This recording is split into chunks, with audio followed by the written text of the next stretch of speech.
Did we miss all that? We did. What, what did we, so what did you not hear? Did you not hear my introduction? We did not hear your introduction. We Okay, heard so the statement, and we then it heard, did. oh, okay. Oh, audio's out for me. Oh, okay, very good. Let's let's try that again. You heard the Gimel statement. I'm going to introduce Jen Bailey. Here we go. I don't know what happened there. Sorry. Jennifer Bailey has been a music teacher for over 23 years and has spent much of that time generously sharing her expertise about all things music education with the world through her presentations, her blog, singthekids.com, her YouTube channel, and the amazing resources in her Teachers Pay Teachers shop.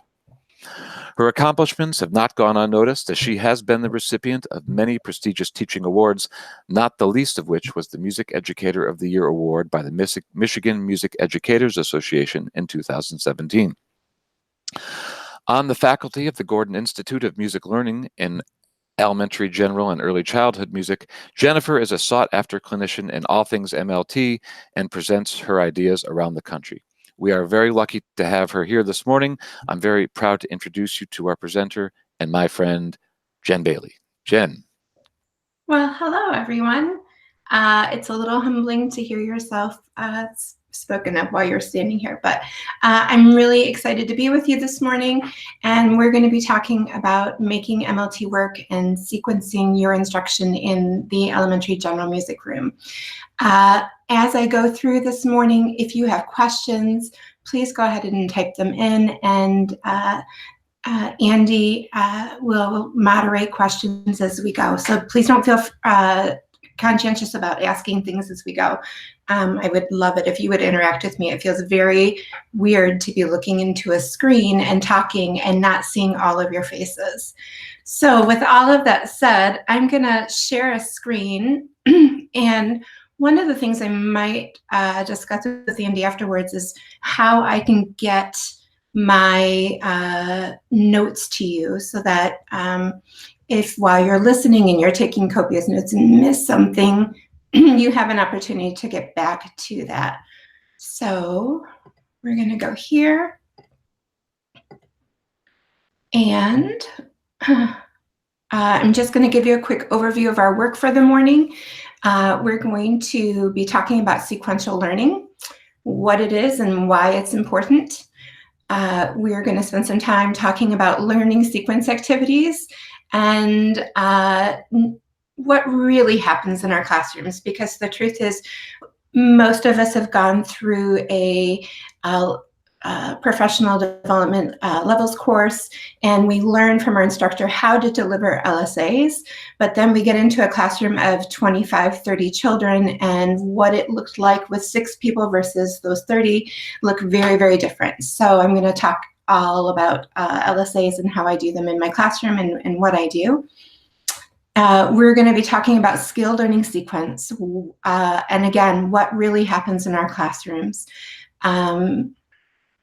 which will be one of my favorite things to talk about. And then getting the most out of your classroom activities, how to dig deep with less repertoire.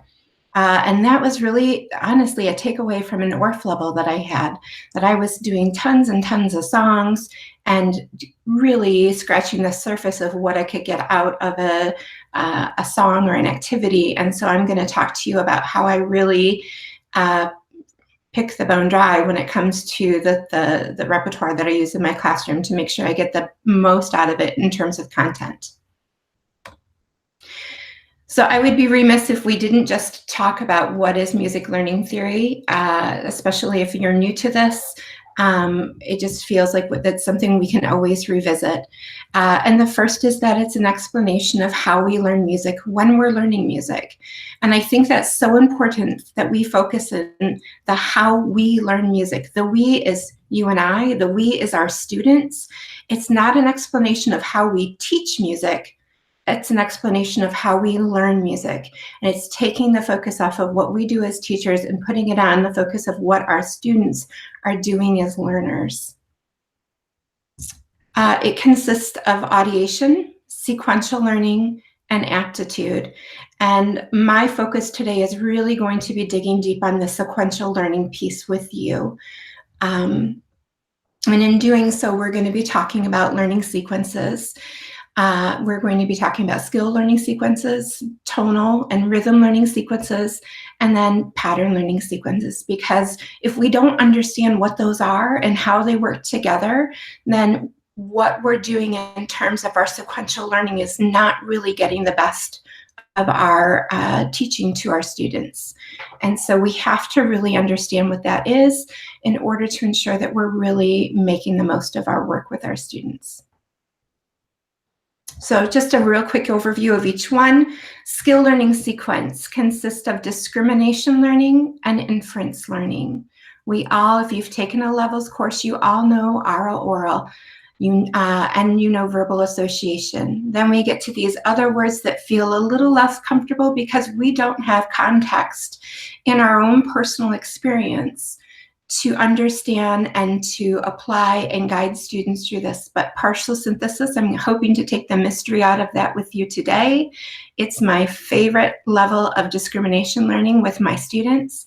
Symbolic association is one of those ones we're all really good at because we all learn how to read music. And so we feel really good about teaching kids how to read music. And then composite synthesis. And again, because we have no context for what that was, it's not something we experienced per se in our own elementary or our own music education. And so those words don't have a lot of meaning for us. And I want to try and demystify that for you and give you some tools today to help you be able to work with your students in those areas because they really are important. Inference learning, generalization. We're talking about inference learning is where we're really having kids make decisions about what they're audiating musically. So they learn to generalize, they work in creativity and improvisation. And then the last piece, theoretical understanding. And if you think about most music education programs, we really start with theoretical understanding first before we even delve into building a foundation for music listening and music performing, speaking, thinking, and reading and writing. Are we doing okay so far? Any questions? I'm not going too fast. It's great from our end. The sound is good. That we can see the slides. Everybody's, we're all doing great. Okay, awesome. I feel like I better just make one more quick comment about skill learning sequence. And this is so important. I see it over and over again with teachers, pre-service teachers and young teachers that I work with. And that is discrimination learning always is guiding the student to, how do I say this? You are always teaching the student what to learn and how to learn it. It is very teacher-centered. Inference learning, the child must use the information they learned at discrimination learning to teach themselves. And so inference learning is more student-centered. And I'll come back to that later on. Tonal learning sequence. When we talk about a tonal learning sequence, and I think this is, again, one of the challenges of music learning theory is there's just so many labels.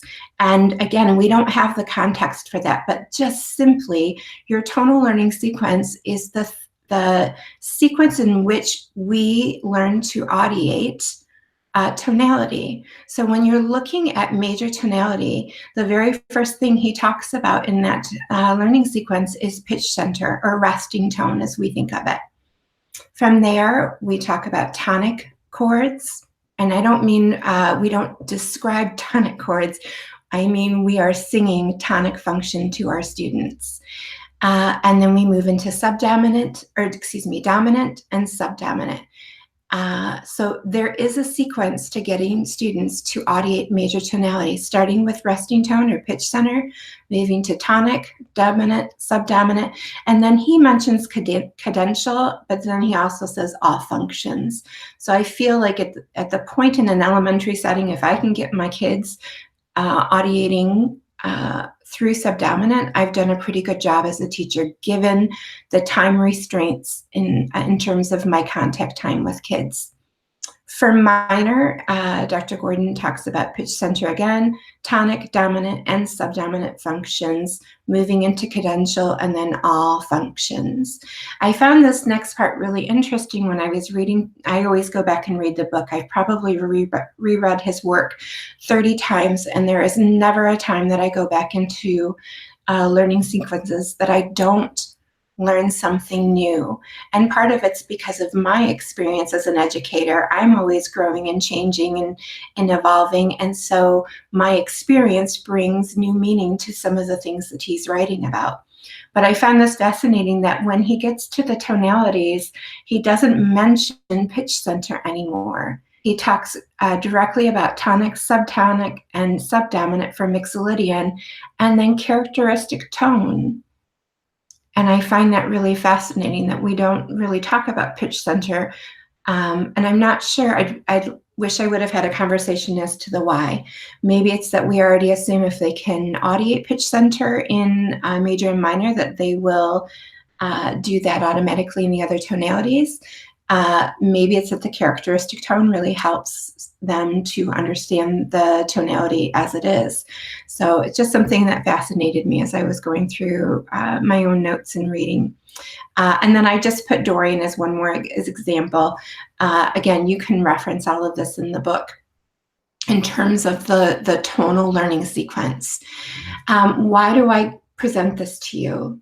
The main reason, again, when I'm working with teachers and I'm observing teachers or I'm working with student teachers, is that everything we do with students needs to be purposeful in terms of where they are in their audiation journey and what will help them move on their audiation journey.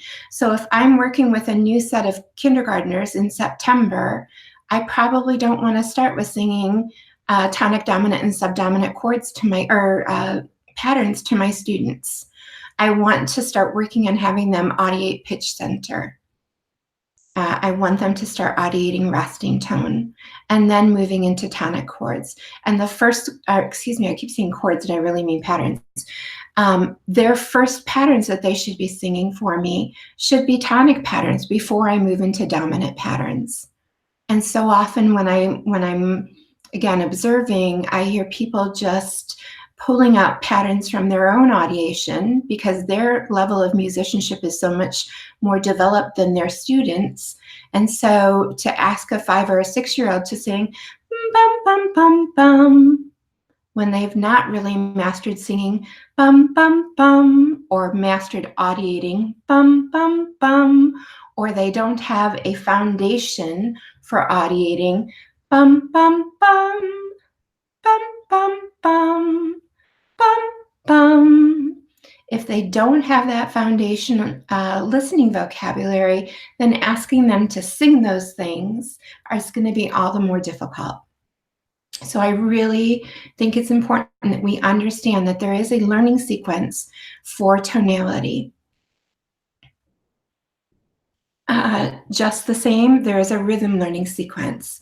When he talks about duple meter, again, I found this so fascinating. I've read this book so many times. I don't ever remember seeing the word movement in terms of the rhythm learning sequence. And so when I was going through the 2012 version last night, seeing that movement just made my heart skip a beat, because movement is integral to the development of a child's audiation, both tonally and rhythmically, more so rhythmically. So he talks about movement first. He always lists macro beats then micro beats. You can see on the screen that I switched those, and I did so purposely because in my own work over 20 plus years of teaching, what I find is that my little ones always move to microbeats before they move to macrobeats. And so I meet them where they are, and I'm going to pull them out of their own subjective meter understanding and pull them into macrobeats. So I switched that very purposely, but I want you to know that he lists that differently. And then from macro and microbeats, we go into divisions. Again, a funny distinction. He writes divisions, then divisions and elongations, and then elongations. And I found that fascinating how he distinguished between those things. Same thing to be true of triple meter, movement, then macro, micro, division, elongations, and elongations.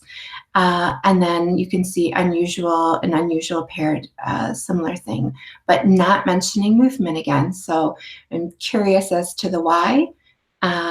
But my assumption is that if they're moving, if they've coordinated movement in their chanting, then they probably are in duple and triple meter. Then they're doing that in more difficult settings with different tonalities or meters.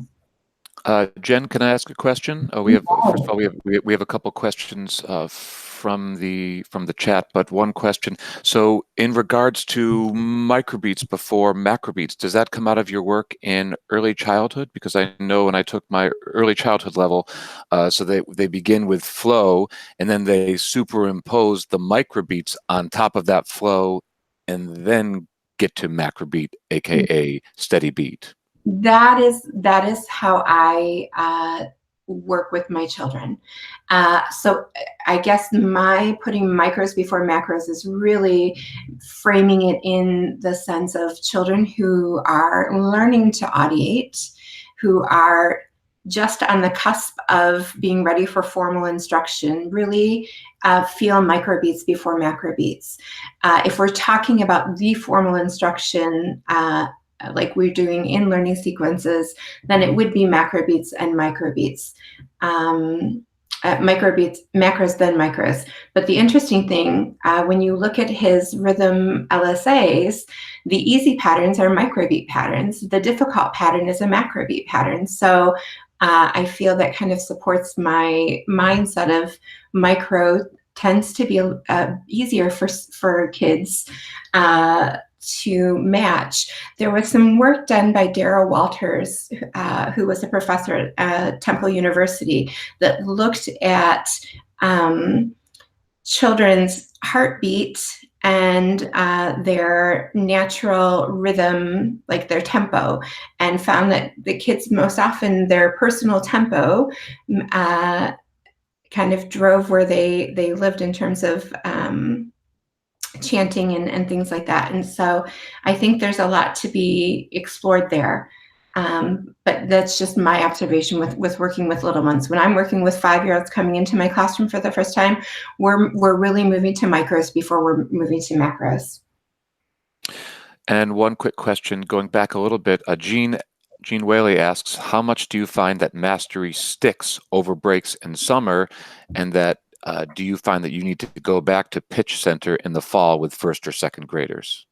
I will always go back to pitch center or resting tone with my first and second graders. I don't think, and we'll talk, you'll get more of this as we get in, I don't think you can ever give enough instructional time to oral and verbal association, and working with building a strong tonal and rhythmic foundation vocabulary with your students.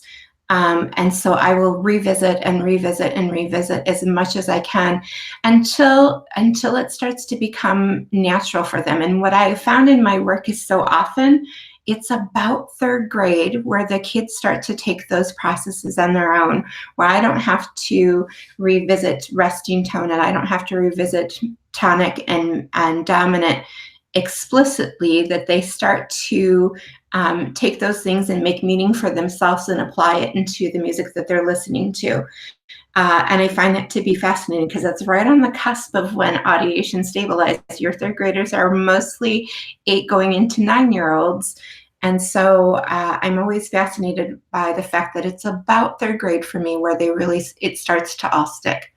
But I will never apologize for a moment of time spent in my classroom working at oral with my kids and really setting their foundation for their thinking and listening and speaking vocabularies. Any other questions? We're good? I think we're good. That's it for now. Awesome. All right, so moving on, we've from tonal and rhythm learning sequences. The last one I want to talk about is pattern learning sequence, and it almost felt when I was learning about music learning theory redundant. Like, why do we need a tonal learning sequence, a rhythm learning sequence, and now I have to have a pattern learning sequence too? But when you think about this, and if you've taught the LSAs long enough, I think you'll find the reason why, which is pattern learning sequence has to do with the context, the tonality and the meter, and the content that you're going to teach, which is the functions within. And then within those functions, so within every tonic function in major, there are patterns that have different levels of difficulty to audiate. Now, I'm going to say this again because I think this is so very important.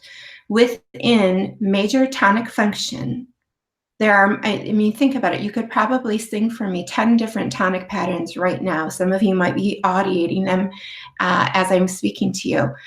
Within those patterns that we audiate, major tonic, every one of those patterns has an item difficulty. It's either easy to audiate, it's what he would call moderately difficult to audiate, or difficult to audiate. And I make this distinction because there are so many instances in the learning sequence activities when I'm doing a pattern page where an easy pattern throws my students. They just cannot chant or sing the pattern back to me, but it's the easy pattern. And the thing that I have to remind myself, and this is why I included this so explicitly, is that there is a huge difference between easy to audiate and easy to perform. So it may be easy to audiate, to think the pattern, but then getting the pattern out of the mouth can be a little bit more challenging.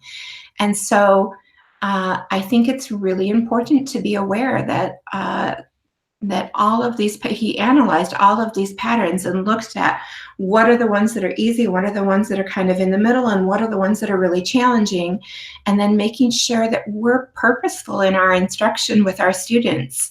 If I'm giving my kids all of the difficult patterns to audiate and never giving them some easy, that's going to be a cause for frustration for some kids that struggle to audiate, who may not have the aptitude to audiate at a high level. And so just being aware of that, and I could talk a couple hours about this in and of itself, I think is so important to remember. Marilyn is asking, what is your source for patterns? And I think maybe other people might be asking, well, how do you find out the difficulty levels of said patterns? Because I know it's not currently in the 2012 edition of Learning Sequences in Music. Not. And in fact, what I tend to look at as a reference, oh goodness, I wish I had it with me here.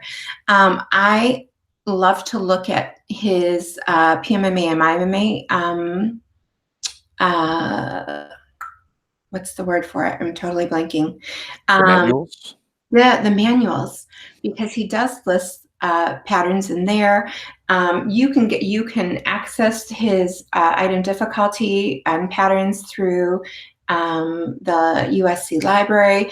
In older versions of the book, he did have pattern difficulty, and I have to go back and be able to give you the exact resources that you can look at to see those things. But I just think it's really important to be mindful, again, that easy to audiate is not easy to perform, and that we are really purposeful, not only in the sequence of our patterning, but also the the difficulty of the audiation of that pattern. So let me, when I get Andy notes to this work, to this PowerPoint, I will cite those resources so that you can look those up and have access to them. Sounds great. Thanks. Okay.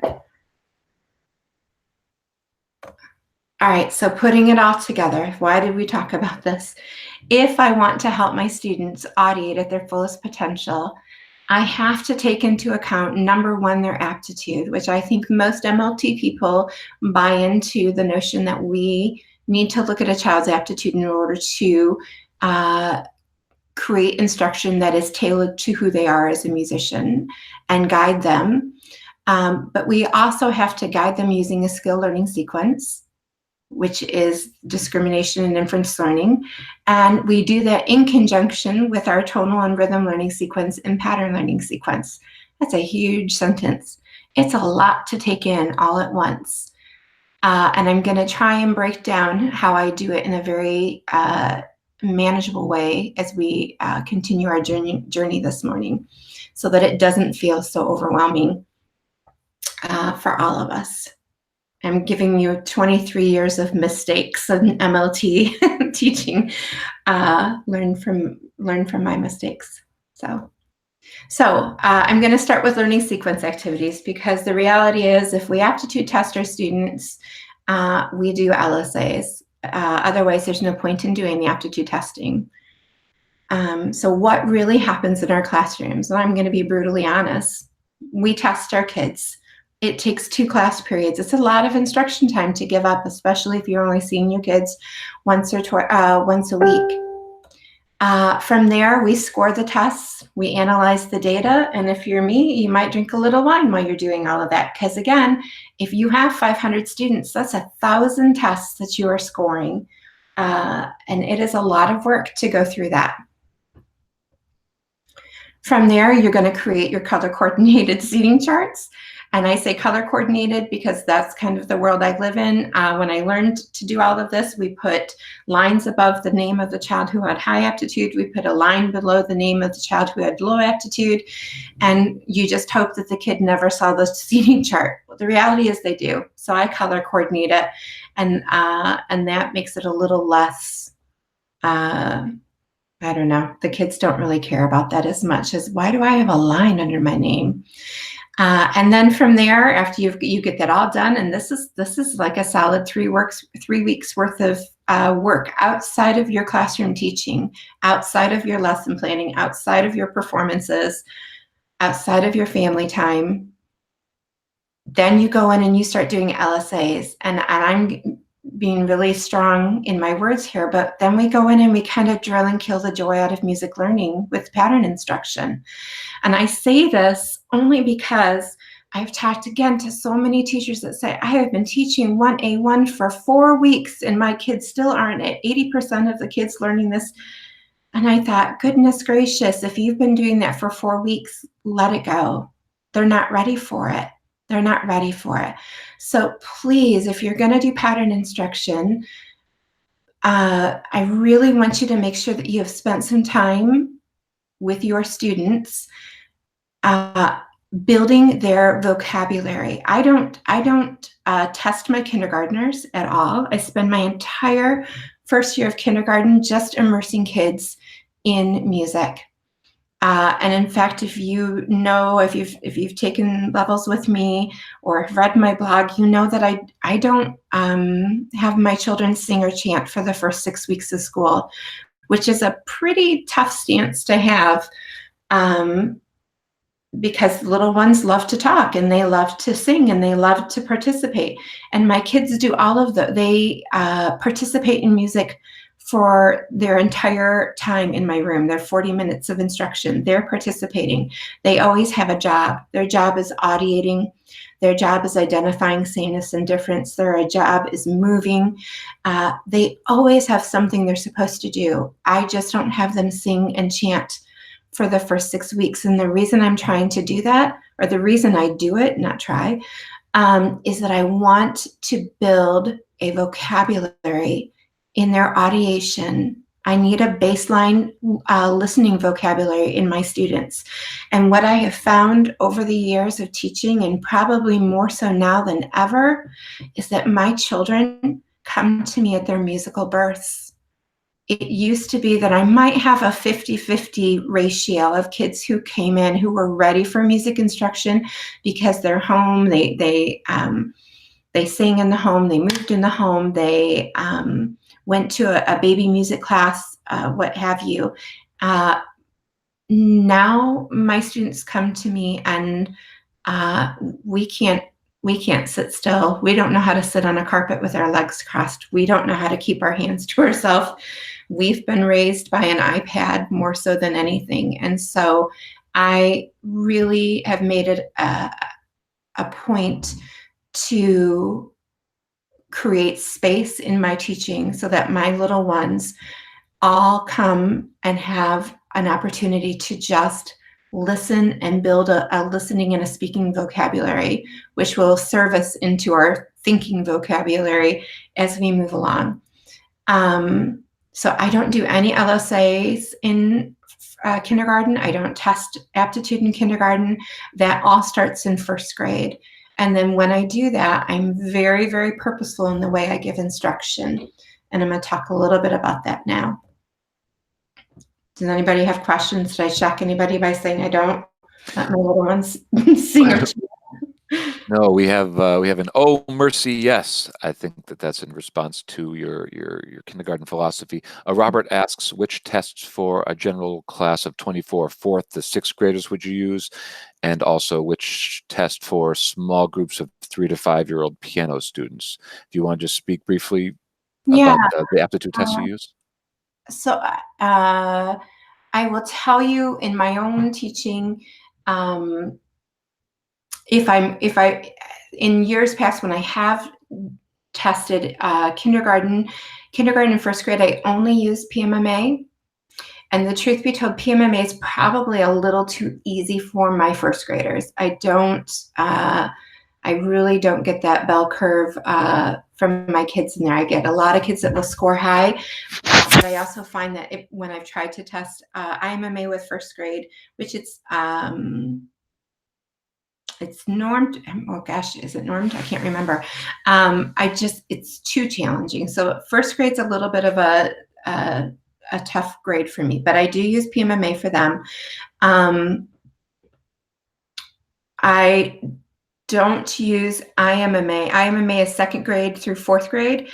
I used to do IMMA through fifth grade, and what I found is that my fifth graders just had testing fatigue.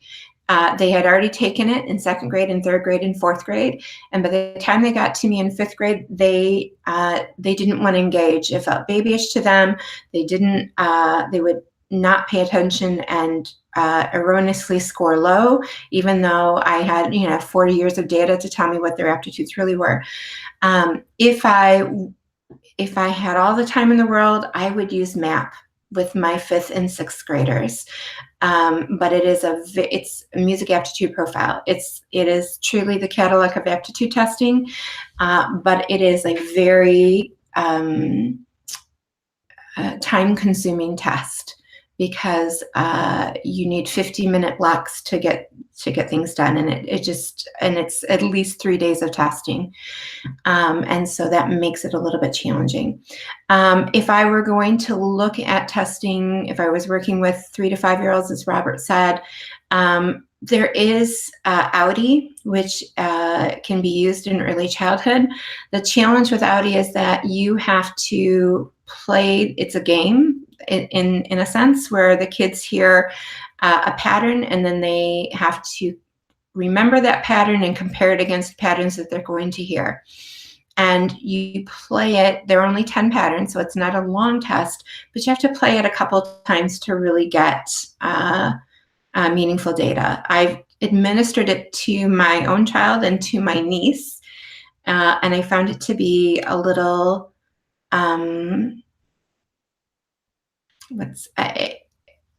I got good data, but I again, it's a lot of time to devote to getting an aptitude score that I already know is developmental in nature. Can I say that? And if I have, I guess in my mind, if I had time to test to get a developmental aptitude score from a 3-year-old, or time to just invest in that 3-year-old's music foundation in terms of singing and chanting and moving and building their thinking and speaking vocabularies, I think time invested there is better than doing Audi. And it's not anything against that. I just think in all things, my mind is always thoughtful of, I only have X amount of minutes with this child. It's not the same as a classroom teacher who can teach a math lesson for 50 minutes every day and go back and fill in holes. I have to be so efficient and so mindful of everything and purposeful of everything I teach, because I only get to see my kids once every 3 days or once a week. And so I think it's just a matter of where and how you want to invest your time. I would not do PMMA with 3-year-olds. I think it's way too long. It's 40 items. It takes 10 minutes to administer one of the tests. And the truth is, it's really 20 minutes by the time you get through directions and everything like that. So again, you can look at Audi, or you can, just evaluate how you want to use your time to really build that child's musicianship and guide it. And so I hope that answers the question. That's great. Thanks. Okay. So I'm going to talk about LSAs. And I have classroom expectations for LSAs. I have student expectations. And the truth is, I have teacher expectations. When I did my level 2 general music certification, I really was reflective about my practice, because I just felt like my LSA, I wasn't getting the best out of my LSAs that I could. And I found that my kids' interest was waning, and that it just always felt like an uphill battle. And so I came away from that certification really with a few things in mind that I wanted to hold myself accountable to. One is that I wanted student expectations that were on the board for every LSA class period, or time that we devoted for LSAs, that this was on the board, so that the students knew what the expectations were, and they knew what I wanted from them while we were doing this. So on the left-hand side, you can see that I have no side conversations, that they have to keep their hands to their to self, and then that I will only do LSAs for 5 minutes only. So I want you to think about it. I have a 40-minute class, and doing LSAs for 10 minutes of a 40-minute class does not feel fun to anybody.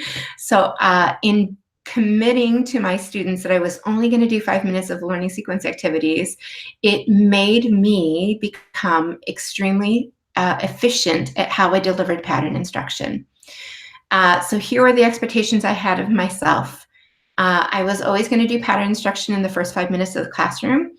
And the first year after my level 2, I set a timer every time I did LSAs to keep me honest. And this is way back before we had smart boards and we had iPhones and all of those things. So I had a little mouse timer that sat on my piano, and I clicked it for 5 minutes. And when it rang, we were done. And now I'm to the point where I've become so efficient at this that I can do most pages in 4.5 minutes and be done.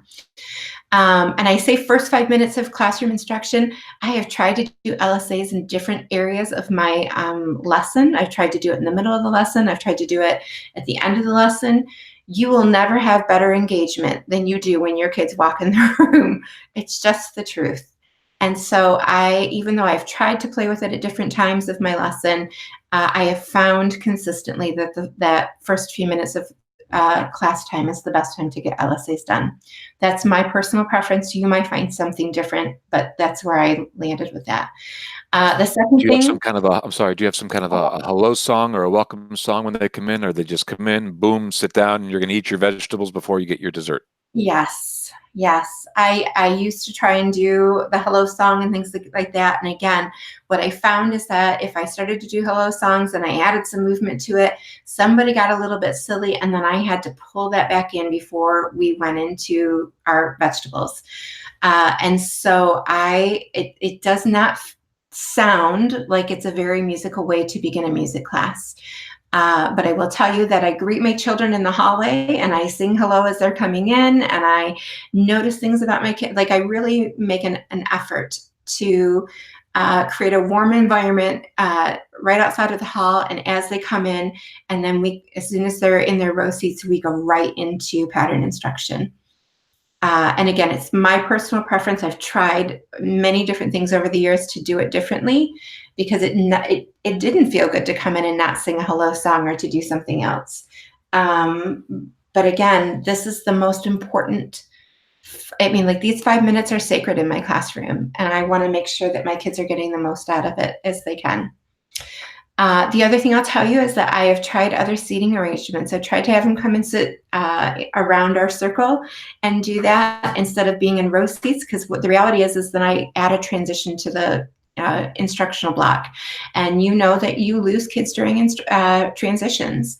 And so they come in, they sit in their row seats in front of the board, and then we have to move into our circle seats, and behavior issues arise. So I tried to do it in circle seats, and what I found is that I have to have my back to somebody if I'm doing patterns in a circle formation. And the behavior challenges in a circle formation were greater than if I dealt with it in a transition. So I've stayed with row seats all of these years because I've just not been able to find another way to hold and manage 22 to 28 kids in LSAs more efficiently or effectively than row seats. The last thing I will say to you is that over the years, I have really worked hard to not have LSAs be this island unto themselves. So they come in, they do the pattern work with me, and then we go do all of the fun things, and there's no connection between the LSA and the classroom activity. I think you have to be very meaningful and purposeful in finding connections between what the LSA is and then into something that you're doing in the classroom activity, so they understand the importance of the learning sequence activity in their overall instruction. And so anything you can do to connect, to make connections for them or help them to see the connections, I think it will only help them buy into the importance of the LSAs. Robert asks, you only do one per class, and by that he means you just do rhythm one day and you just do tonal the next day. And I would assume that answer is yes, just one or the other, and the other is reinforced in classroom activities. Would you speak a little bit about how you make connections to previous LSAs in classroom activities, or perhaps you're going to be covering that at some point already? I'm going to cover that a little bit further, but I will say that I only do one LSA page in my 40-minute block with students in my instructional block. And if I'm committed to doing a rhythm page, I do that rhythm page until it's finished. So if I'm doing, let's say, 2A1 with my kids, they come in one day, we start the page, they come the next day, we finish the page. I don't go back and forth between tonal and rhythm. I like for them I don't go back and forth before the page is done. Let me clarify. I like them to be solid in that,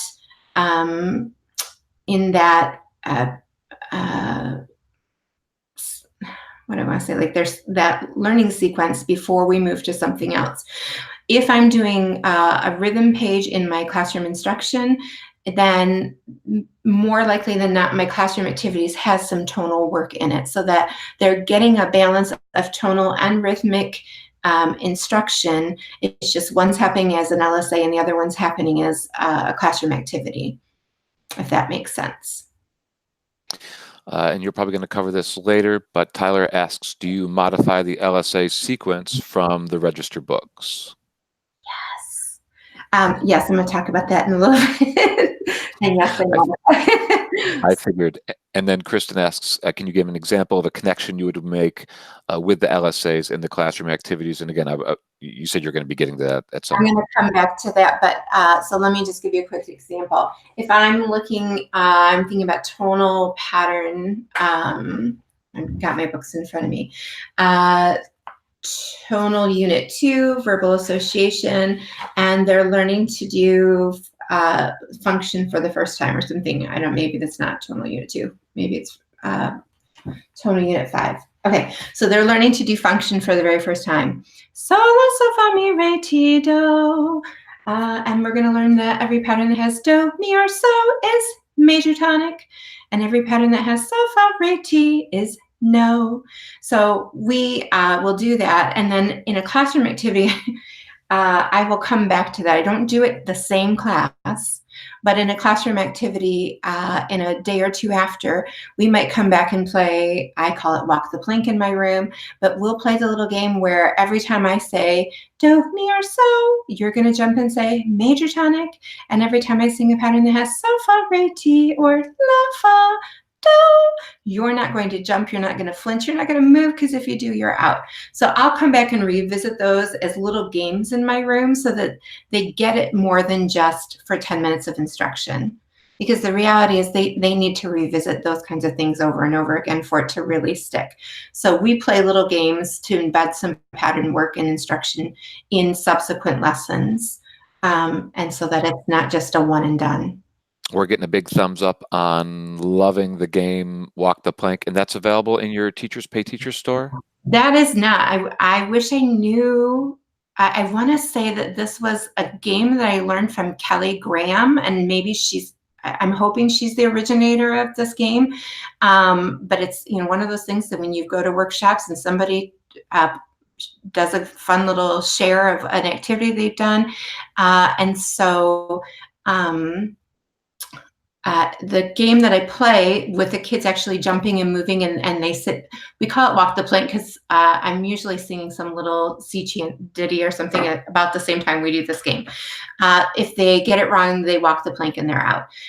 There is an LSA game that I do have in Teachers Pay Teachers where they can do this, the same game and audiating patterns, and it's a little PowerPoint game, but it's different than just having them jump and move. But that is in the TPT store. So. Great. Okay, moving on.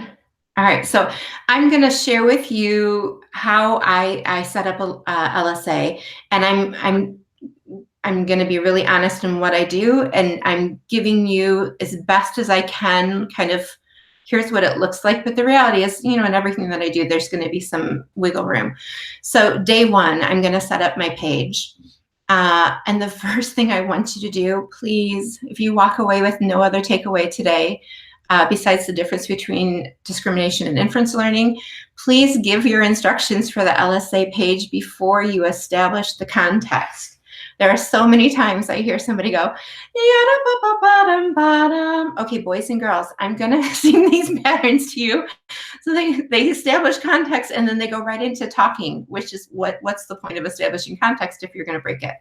So give the directions for the LSA page, then establish your context, whether it's ba ba ba ba ba ba ba ba ba ba ba ba. So after you establish context, then I go into my pattern instruction, and I give lots of classroom patterns. That's not reflected in what I've written here for you, but I always start with classroom patterns. From there, I go right into teaching mode to my high aptitude kids first. And the reason I do that is I have to get them through more patterns than anybody else. So my high aptitude kids right off the bat get teaching mode. And then once they've all had teaching mode, and I'm interspersing classroom patterns left and right, then I go to my kids who have average aptitude. My low kids almost never get pattern instruction on the first day. Every once in a while at the end, as long as I've gotten everybody else through things. And, I'll have kids remark on it. And my response is always, you got exactly what you needed today. And today you needed to audiate the patterns. Or today you got no patterns. Next time you're going to get two. So just be watching.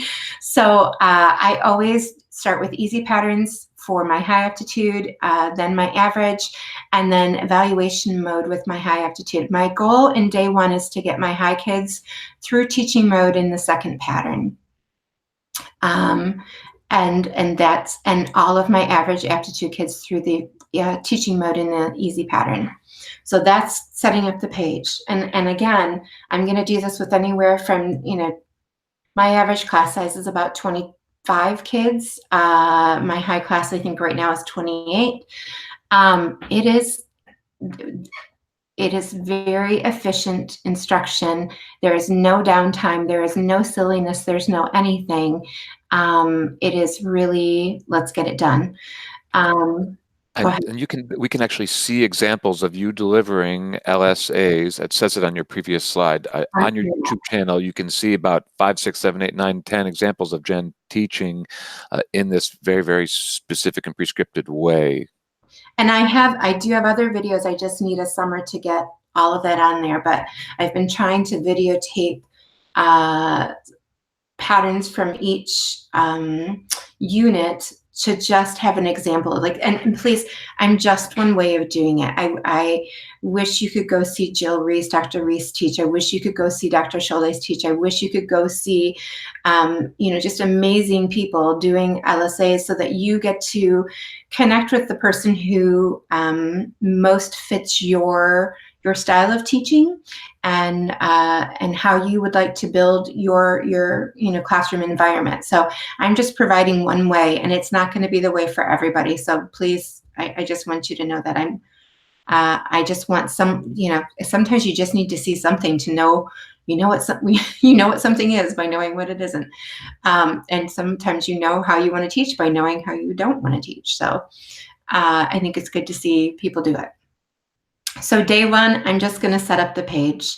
Day 2, I'm going to come back to it. This is my cleanup day. I review instructions. I establish context. I go into classroom patterns.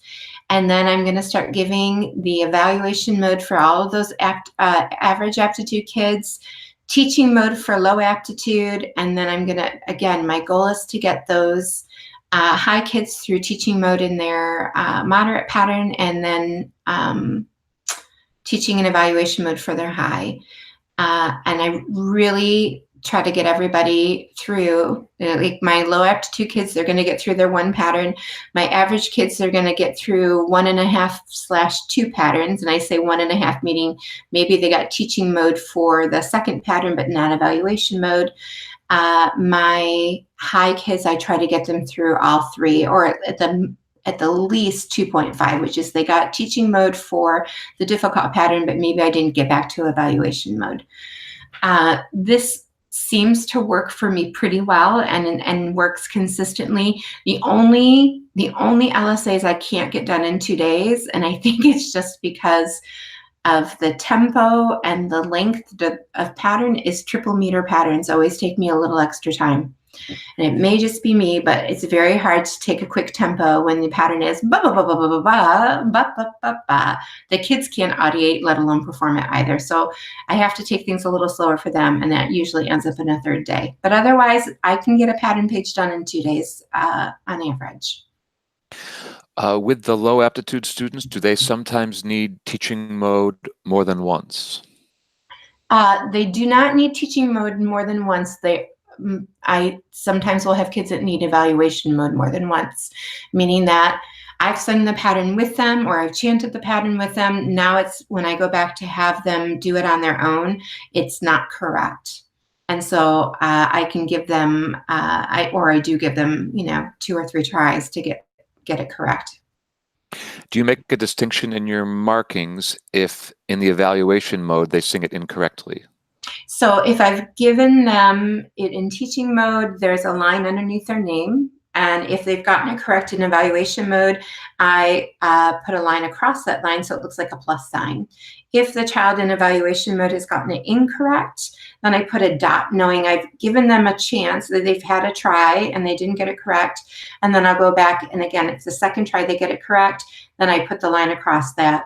But it just helps me to see who's gotten that first try and that it was incorrect.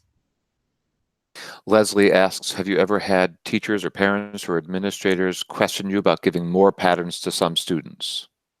No. The only ones that ever question it are the kids themselves.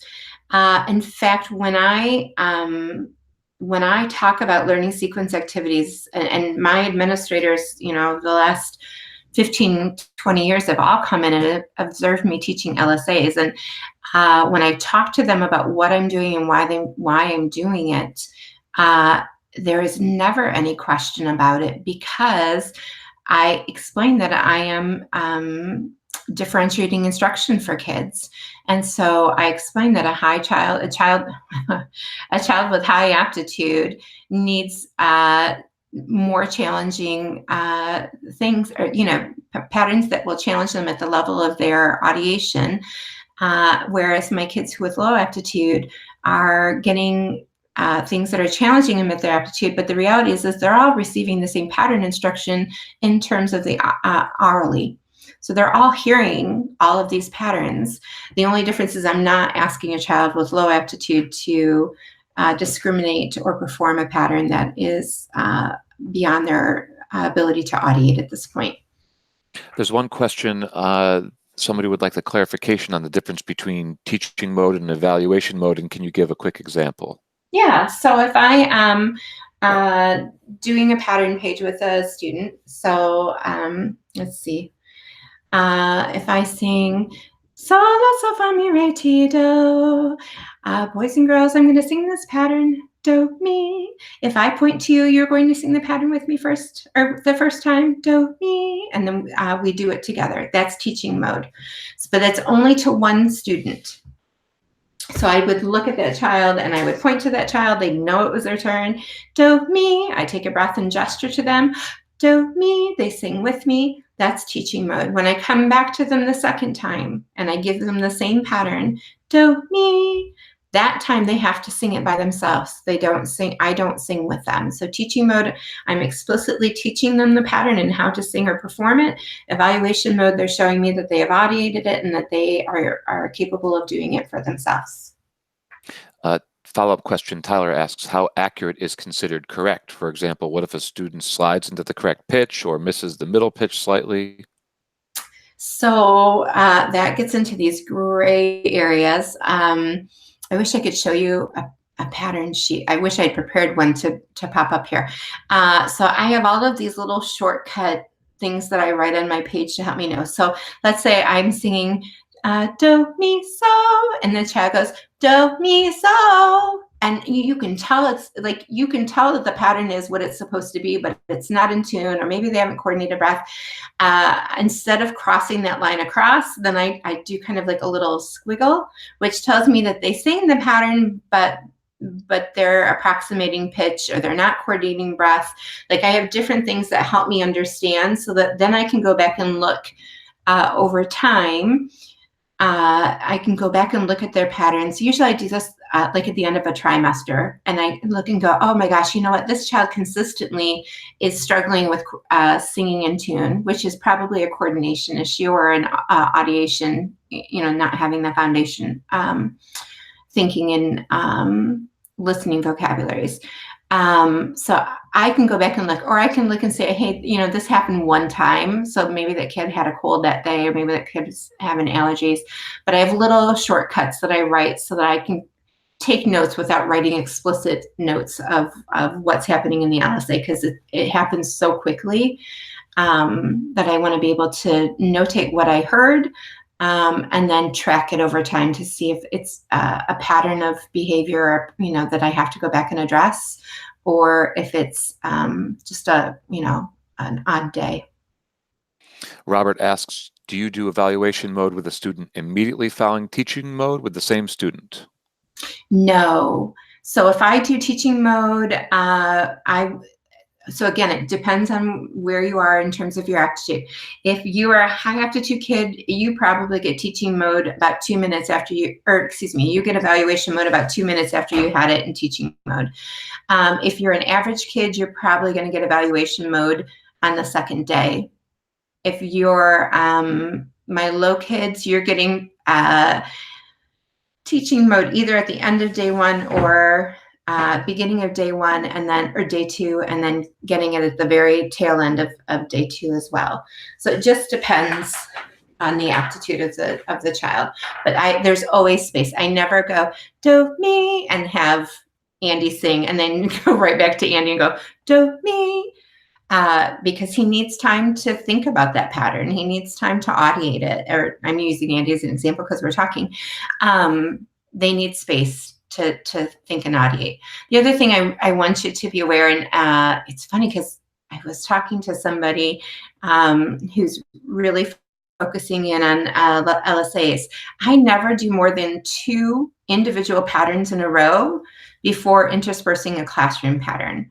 So if I go to Andy and I go, do, me, and he sings with me, and then I go to Robert and I sing, do, me, and Robert sings it, then I go to a classroom pattern, so, fa, re, and everybody sings. I never do more than 2 because what I find is my kids just start to check out, like, oh, we all know the pattern's going to be do, me, and then they're not really, I lose engagement. So, but I think the books actually say you can do up to 3. I prefer 2. I think it's better to change it up and keep them on their toes. Again, it's just a personal preference thing. Any other questions? I think that's it. Jean says, my goal is getting them familiar with the process and doing some testing next year. Oh, I'm sorry. The previous question was, I haven't had a chance to test students, but I'm noticing that I'm getting a sense of which students are high, average, low aptitude, and doing lots of class patterns. So my goal is getting them familiar with the process and then doing some testing next year. So I think she's asking, is she on the right track? You know, she wants to dip her toe into this and doing it a little bit step by step. I think that's a wonderful way to do it. And I would encourage you to aptitude test. And here, if you've taken workshops with me, you know this story, but it was so profound in my own teaching. And here's what I tell you. When you go in and work with kids, and especially like when I go into a building for the first time. So I've been in my current teaching situation for 11 years, but when I set foot into that building for the very first time and just started musicking with them, of course we all get ideas in our minds about who are musical children and who are not so musical children based on the way they engage us. And so we start to get a sense of who has high aptitude and who has low aptitude. And I just want to caution you against that in the sense that some of your highest aptitude kids will not perform for you the way that we think that they should in a musical setting because they have perfectionist tendencies, because their audiation functions at such a higher level than ours that sometimes they perceive what we're doing as being a little babyish. I tell the story of my 2 little kids at my very first school here in Farmington. I have one kid that just was amazing singer, could do, he was that X Factor kid, had a personality bigger than life, had a gorgeous singing voice. And I had this little girl who was so shy, she'd barely look at you. She wasn't a singer. And in my mind, my little guy was my high aptitude kid, and my little shy girl who couldn't sing was my low aptitude kid. Well, when I aptitude tested, it turned out to be that my little rock star had the aptitude of a rock, and my little quiet girl scored a perfect score tonally and rhythmically on the test and did it every year that she had me. Well, come to find out, she had music oozing oozing out of her, but her personality being just painfully shy prevented her from wanting to sing in front of others. I could give her an instrument and she could improvise things like it was nobody's business because she could hear it all. In fact, we got her in piano lessons, and I ran into her a couple of years ago and she was still playing to that day. My other little guy, first time I asked him to improvise, he crowed like a rooster. And I thought, are you kidding me? But his aptitude was so low, he couldn't think musically. He could imitate other people. He could sing and chant what he heard, but he couldn't audiate what he was hearing. And so I know that people have very strong feelings about aptitude testing. And I think you have to be mindful of why you're doing it and what it's going to do. For me, aptitude testing is about informing my instruction and devising almost IEPs for every student in my classroom. When done in that way, with that mindset, it's really, it changes the trajectory of your teaching. So I'll be really curious to know if what you think in terms of your kids that are musical turn out to be true, and you might get some surprises, and that'll be a lovely thing to find out that maybe somebody that wasn't expressing themselves musically in your room was actually really a high music aptitude kid. Great, thanks. All right. So rethinking LSAs, I put this quote here. I'm going to tell you, I have some really healthy conversations with other MLT practitioners, and this is just a way to justify what I do. So Ed has a quote in the newest version that says, learning sequence activities represent exemplary possibilities. Let's just think on that word for a minute, of how music learning theory through music learning sequence may be put into practice in accord with the teacher's personal or pedagogical preferences. I think that's such a great thing to read. It's in the first, it's like on the first page of that chapter in the book. Excuse me. And I put that there because if I'm being really honest, I love doing LSAs with my students. I don't love the way they're sequenced. And it's LSA books are the only things that have not been edited or revamped in the entire jump writing curriculum. And so I'm going to share with you a little bit about what I do and why I do it. But the rhythm sequence, I put 1 through 6 because the reality is if you can get through 1 through 6 in elementary school, you're rocking it. And if you can get further, then that's even more amazing.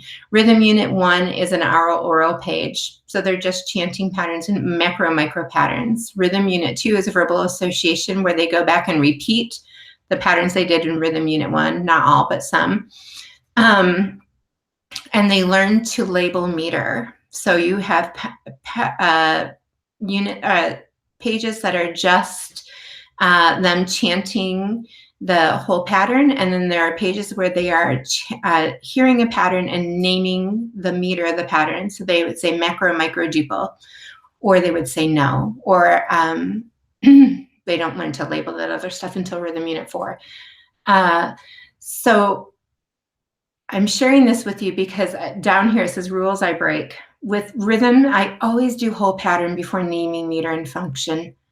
I have never, I understand why he did it. I just don't think it's best practice. And so I just am going to agree to disagree with some people, including Dr. Gordon on that one. I think it's very hard for kids to, if their very first exposure to verbal association is not chanting the pattern, but learning to differentiate whether they're hearing a macro micro pattern or no, and they've never chanted the pattern they're supposed to be separating, or sorting is what we call in my classroom. It's really hard for them. And I say that because I'm doing Rhythm Unit 2 with first grade. That's really a challenge for 6-year-olds and 7-year-olds. So I tend to do whole pattern first so they can experience what the pattern is, and then we go into the naming of meter and function. And I call that, because again, it's hard I've really worked hard to find ways to help kids understand what it is they're doing and why they're doing it. So I say to them, you sort things. When you were in kindergarten, you sorted things by size, you sorted things by color, you sorted things by shape. And in music, sometimes we sort sounds. And so when you hear a pattern that sounds like this, doot-day-do, doot-day-do, we call that a macro-micro pattern. Can you all say macro, micro, duple? Say it. And if macro, micro, duple. Sorry. Thank you, Andy. And if you hear a pattern that sounds like this, do, you're going to sort that into the no pile, because that pattern doesn't have just macro and micros. That had a ta in it. And so we start by explaining, kind of connecting, like you've already sorted things in lots of different ways. Now we're going to learn how to sort sounds so that we understand what the functions are. Going back, Rhythm Unit 3, oral again, you're always going to be cycling back to oral. And the whole purpose is every time you go back to oral, you're presenting new content. Rhythm Unit 4 is verbal association. And Rhythm Unit 5 blows my kids out of the water because it's the first time they have to generalize. I explain generalize as translating. So now I'm going to say this pattern, ba ba ba ba ba ba ba ba ba, and you have to translate it into solfege. Now, I have a really large ESL population, so translating was the easiest way for them to understand, and they're already grasping another language, and then I'm going to make them do something more. So helping them understand that generalization is just really translating, and I'm helping you to connect what you hear to the solfege so that you can start to make meaning from that. Because truthfully, solfege is just a tool. We use it when we need it, and then we don't use it when we don't need it. And then Rhythm Unit 6 is a partial synthesis unit, and it is lovely. I love partial synthesis, and we're going to talk about it a lot in a little bit. So my big rule that I break here is that I do whole pattern before meter and function. I will be really honest. I'm sorry, MLT gods. I alter some of the patterns in Rhythm Unit 5. He's got generalization patterns rhythms in those generalization pages that my kids, they're unfamiliar even to me. They're really, really hard, and they frustrate kids in a way that's pretty shuts them down instead of challenges them to learn. So I do alter a few rhythms there, but they're mostly difficult patterns that only my high kids are getting. They're not the easy and moderately difficult patterns. Now, is this the first time that I'm kind of begging the question a little bit here, or taunting you a little bit. Is this the first time that your students, when they get to this unit, is this the first time that they have experienced the skill of generalization? No, I do generalization in classroom activities, and I'm going to talk about that when we get to skill learning sequence so that you can get a sense.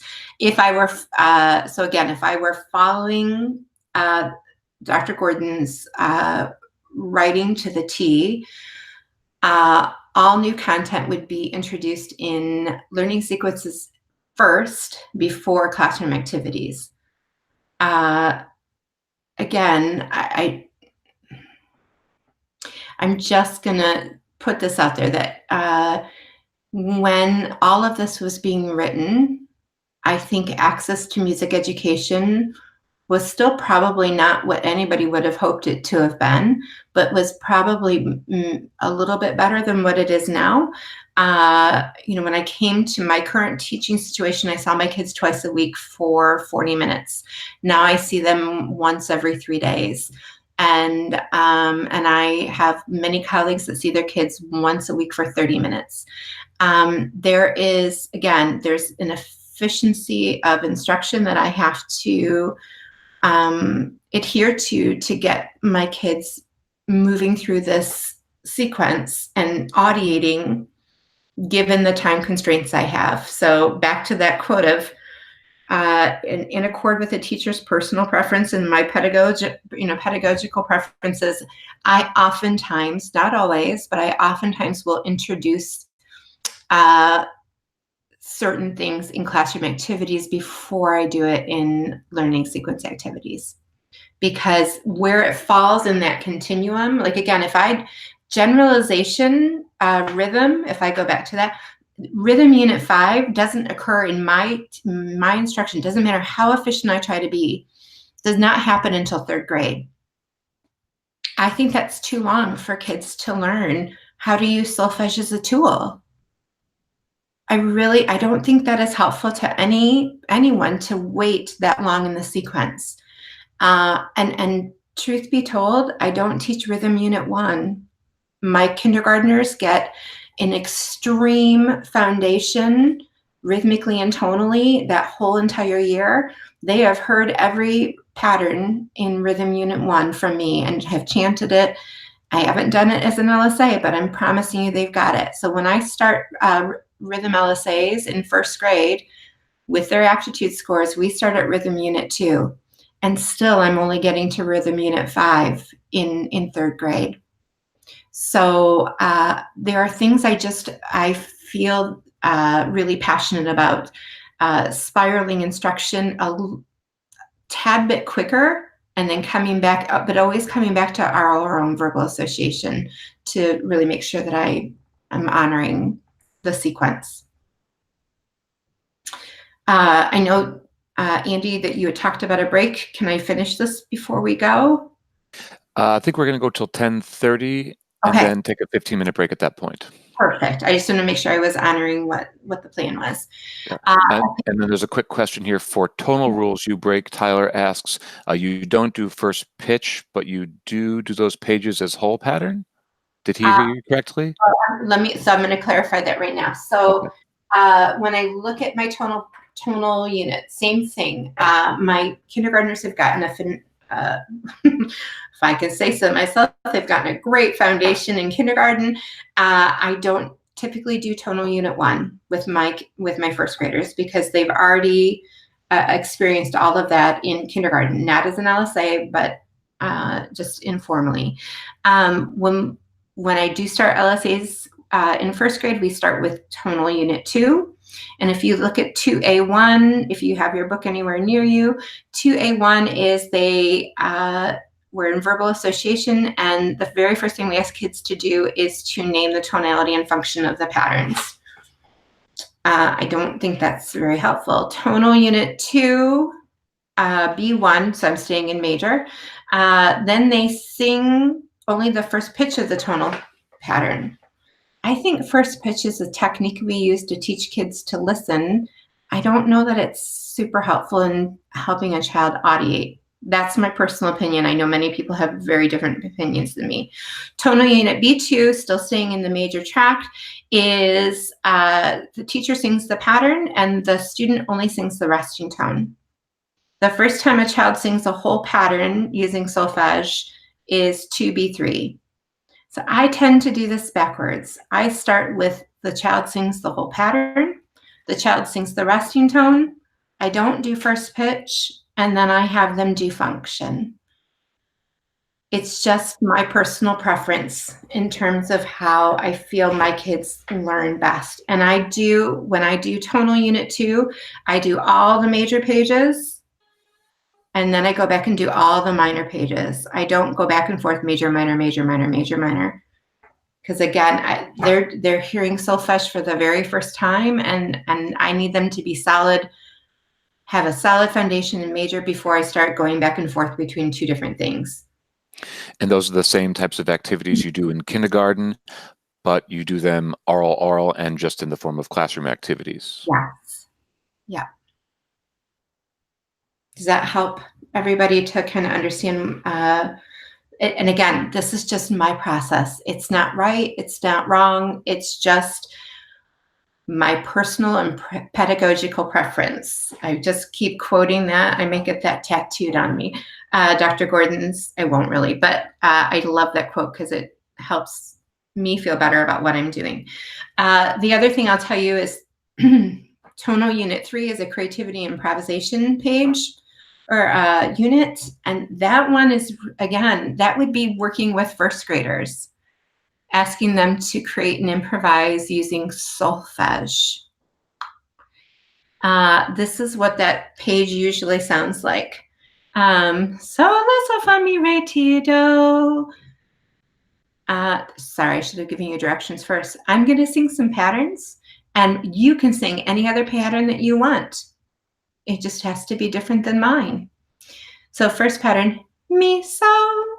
And what happens almost always is the child goes, so, mi. They sing the exact same pattern, and they just change the syllable placement, not the pitch of the syllable. So I find tonal unit 3 to be really challenging and almost a waste of instructional time. I come back to it.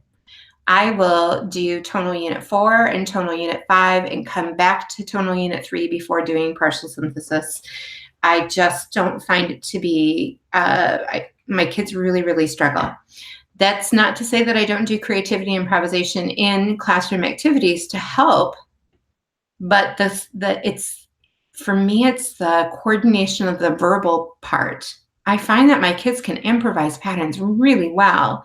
It's the coordinating solfege with it when they just learned solfege 2 weeks ago that really is a challenge for them. And I'm not against giving my kids challenges, but at the point that it's frustrating them into not wanting to participate in LSAs, I have to make a decision about what's best instructionally for my kids. So I delay tonal unit 3. I come back to it, but I don't do it in sequence. Any questions? Rachel asks, I get to see my 4K students once a week for 30 minutes. I've toyed with the idea of introducing the PMMA and LSAs during the second semester of kindergarten. Thoughts? Rachel, how often do you see your kids?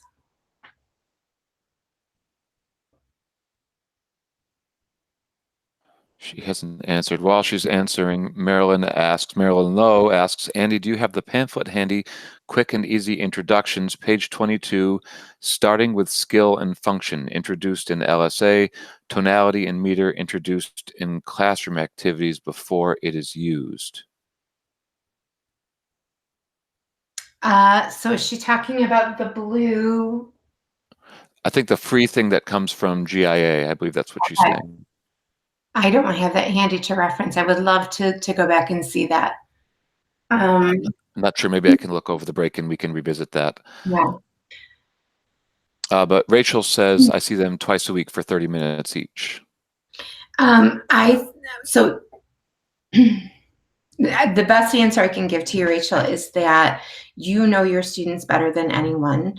And if you feel that musically that they are singing and coordinating their breath and their movement and their singing, and they're coordinating their breath and their movement and their chanting, and that they have a good tonal vocabulary and rhythm vocabulary, that going ahead and moving forward with that is not problematic at all.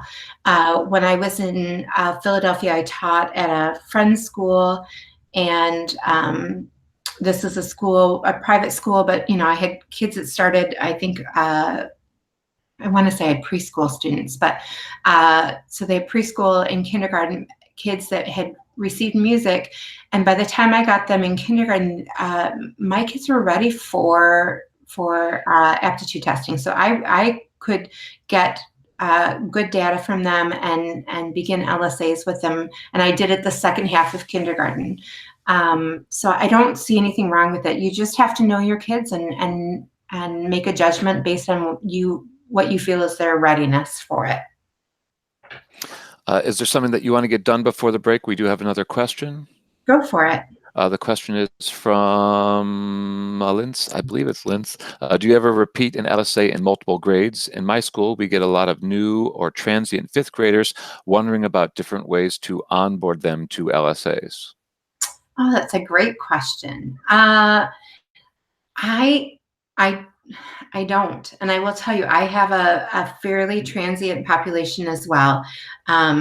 Over 45% of my school is Indian, and it is almost on a weekly basis. I have a new student or 2 or 5, and I have found that trying to assimilate them into all of this is a challenge. My kids with average and high aptitude will assimilate pretty easily and pretty quickly. It's my low kids that really struggle. And I can do a little one-on-one with them every once in a while, but the reality is it's really not even an effective use of their time, because most of them have language barriers that there's multiple things that we're fighting. So I don't go back and reteach LSA pages. Every once in a while, I'm at the beginning of the year, I might review, like if we're right on the edge of something really challenging. So if I'm going to start, I'm going to go back here. Was it? Yeah, Rhythm Unit 5, Generalization, Verbal. I might do a verbal association page just to kind of get their memories going about, like, oh, remember how we did all of this, chanting and stuff, and now we're going to learn how to translate. So just as a little refresher that way. But I almost never reteach a page. And I take that back. The only time I reteach a page is if the page completely crashed and burned. And then that would inform my instruction that there are other weaknesses that I need to address in classroom instruction before I come back to that page again. But otherwise, no, I keep going. I think what Marilyn is saying is that, well, we talked about that you introduce, according to the rules, that you introduce a skill in learning sequence activity, but that tonality and meter are introduced in classroom activities before they're used in learning sequence activities. I think that she was just asking for that to be clarified. Thank you. And I think when you think of like rote song procedure, where you identify tonality and meter through rote song procedure, and that's a classroom activity, that's a great example of how you do that before moving into an LSA. And I can't see comments, but I'm hoping that that's what Marilyn is, that's one example of what she's referring to. So I think this is a good place to stop, unless there's another question. And when we come back, we can pick up the skill learning sequence and finish with the rest. That sounds great. So we'll take a 15-minute break and we'll resume at roughly 10:45. Get yourself a cup of coffee or use the restroom, and we'll see you back here soon. Awesome. Thanks. Thank you.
Mhm.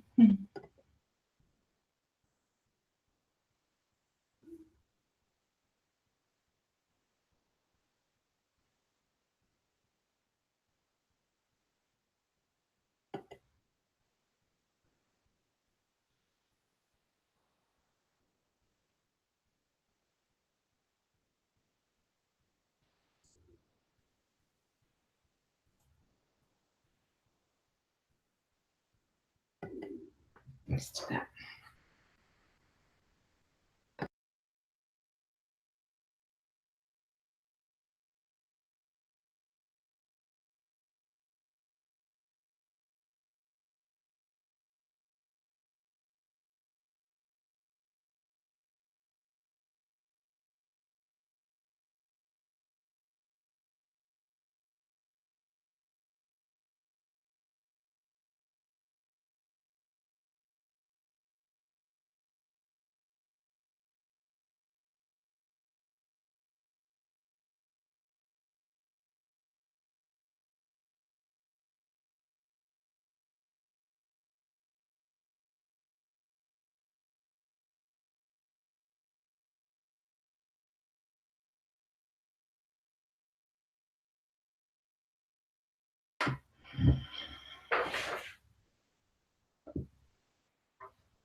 Well, hello everybody. Before we begin the second session, does anybody have any questions for Jen that you want answered before we begin? She's here, and you can see her face rather than seeing the screen that she's sharing.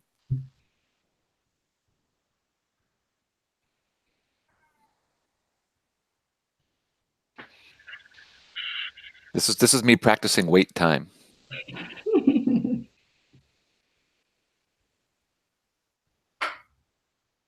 Well, I have a question. I would just ask if you could just brag on your students for a moment. You know, we talk about learning sequence activities and classroom activities, but at the end of the day, we want results from what we're teaching. I'm curious if you could just speak. What are your kids able to do after this amazing instruction that you give them? What are the results of this education? What I find is that my kids, the funny thing is I've produced 0 music teachers that I know of, which may be a tribute to my teaching.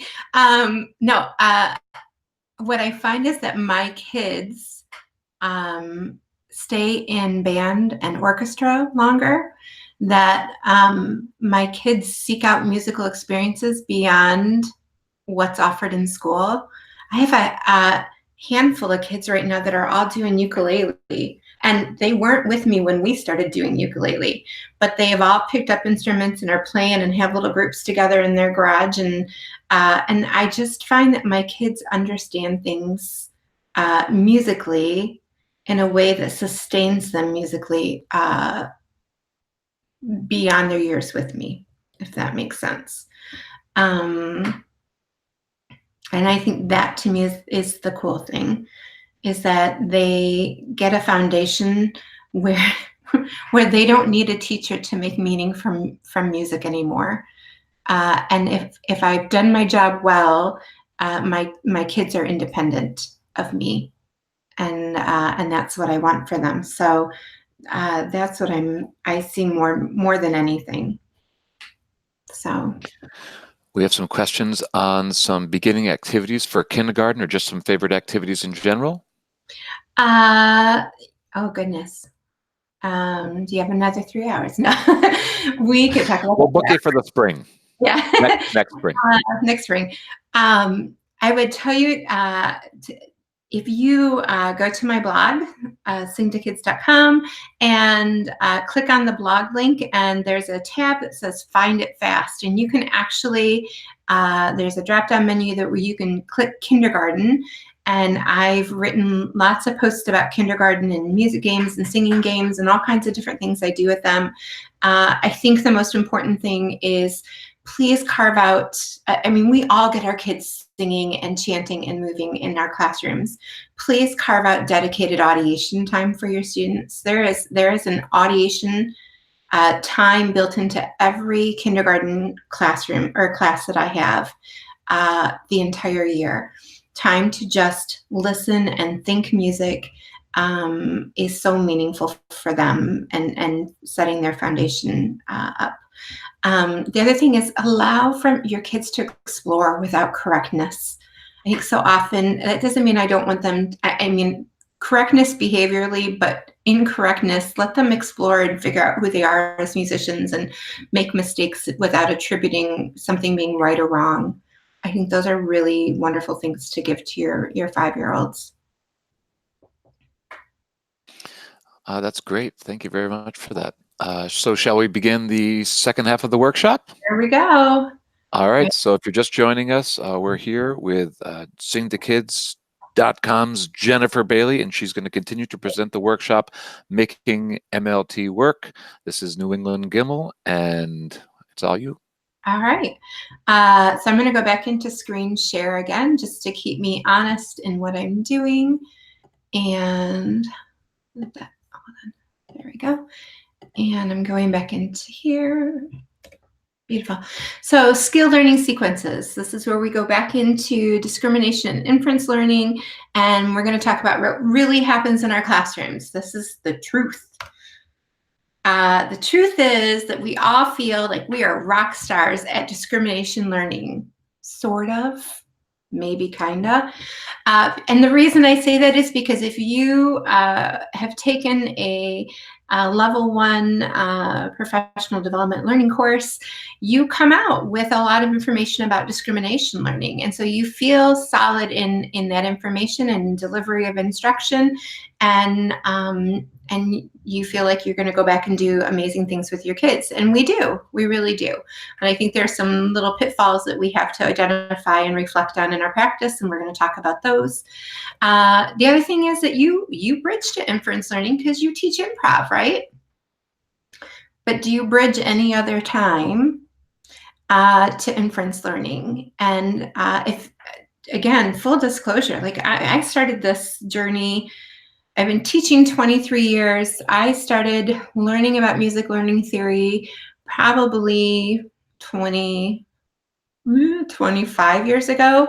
And I took a class with Cindy Taggart at Michigan State University. She just arrived to MSU. I took an early childhood class, and then I left because I was graduating. I took it as literally as an elective I needed to graduate. And so everything I learned about MLT, I learned from a book. And I'm going to tell you, that's back when you were using the first edition of learning sequences and the music learning theory for newborn and young children. And that was like reading a medical journal. I mean, I remember reading a paragraph over and over and over again and telling myself, just affirmations. I am a smart person. I know English. I don't understand what I'm reading. I kept rereading things, not really getting it. But everything I learned initially through MLT or about MLT, I was learning from a book. I wasn't watching Cindy teach elementary general because I had already left the state at that point. I've made every mistake there is. I have taught straight down that discrimination learning chart, oral verbal association, symbolic association, because I got to teach notation. And I rarely bridged because I didn't really understand what it was or why it was necessary. And it's not just improvisation. I don't really know what partial synthesis or composite synthesis is. I think everybody walks away from level 1 feeling that way. And I said earlier on, is we just don't have a context for it. But it is some beautiful stuff when you get that, when you understand it, and B, when you can teach it to your students. And C, when your students get it too. That's even more amazing. And then the other thing I think that really happens in our classrooms is we totally buy into our oral. We totally buy into verbal association. We don't really get partial synthesis, but I have to teach quarter note and eighth notes in first grade. So we end up teaching notation almost simultaneous to what we're doing in verbal association, because our curriculum requires us to teach certain things that are not aligned with an MLT sequence. And so I want to talk to you in this next piece about how we can find some happy places with the MLT sequence, and then what we do in terms of the curriculum, the parameters of our curriculums that we have in the different districts we teach. So discrimination versus inference learning, again, this is the number one takeaway. Please, please, please, please know that imitation is a readiness for discrimination learning. It's not discrimination learning. I'm leaving a pause there because I want you to really think about that. Imitation is a readiness for discrimination learning, but it's not discrimination learning. And I think so oftentimes we feel like if we can get our kids echoing patterns, and we can get our kids echoing solfege, singing back, patterns of solfege and chanting back in solfege, that they're on their way to audiation. We have to make sure that we're not just really keeping our kids stuck in imitation right there. So discrimination learning is the kids are conscious that they're being taught. They're not conscious of what they're being taught and why they're what or why they're being taught. So we're giving information. It's that teacher-centered approach. I'm singing with you. I'm singing for you. I'm chanting for you. I'm identifying tonality, resting tone, function, meter, all of those things, but you've constantly got to be connecting that for students. And Andy can attest to this. This was kind of the joke of our level 2 this past summer. You have to be working really hard in discrimination learning when all these labels are coming at kids, finding ways to help them connect and take meaning from that, connect in their audiation and make meaning. And one of the things that I did to appease an observer in my room was I used turn and talks all the time. It was feedback given to me, and I thought, well, gosh darn it, I'm going to turn and talk. So when my kids learn that they're audiating the resting tone, do, forgive me, I'm not giving you context, but, and do is the resting tone for major, then they turn to their neighbor and tell their neighbor, what's the resting tone for major? It's do, and they have to sing it. So we're constantly turning and talking and really working through all of that vocabulary and labeling that happens at verbal association and discrimination learning, because it's not just imitation. They've got to be, they really have to be connecting to the information you're giving them, because that's going to be foundational to their ability to function in inference learning. And if they don't have it, discrimination learning, inference learning is just going to fall flat.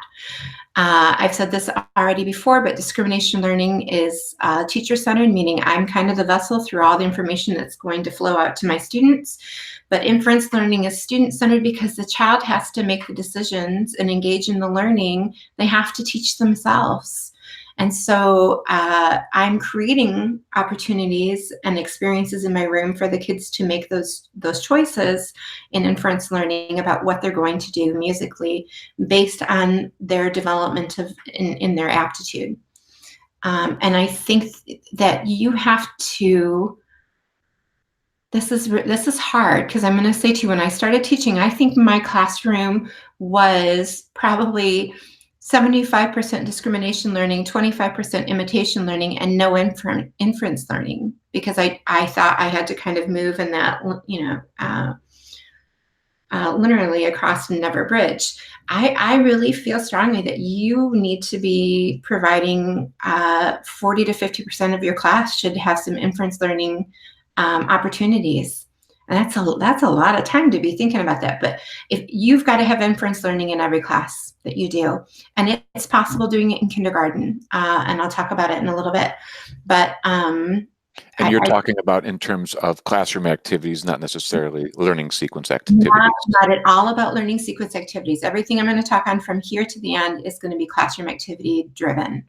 So I just cannot encourage you enough to create space and time and activities that get your students engaged in inference learning as well as discrimination learning.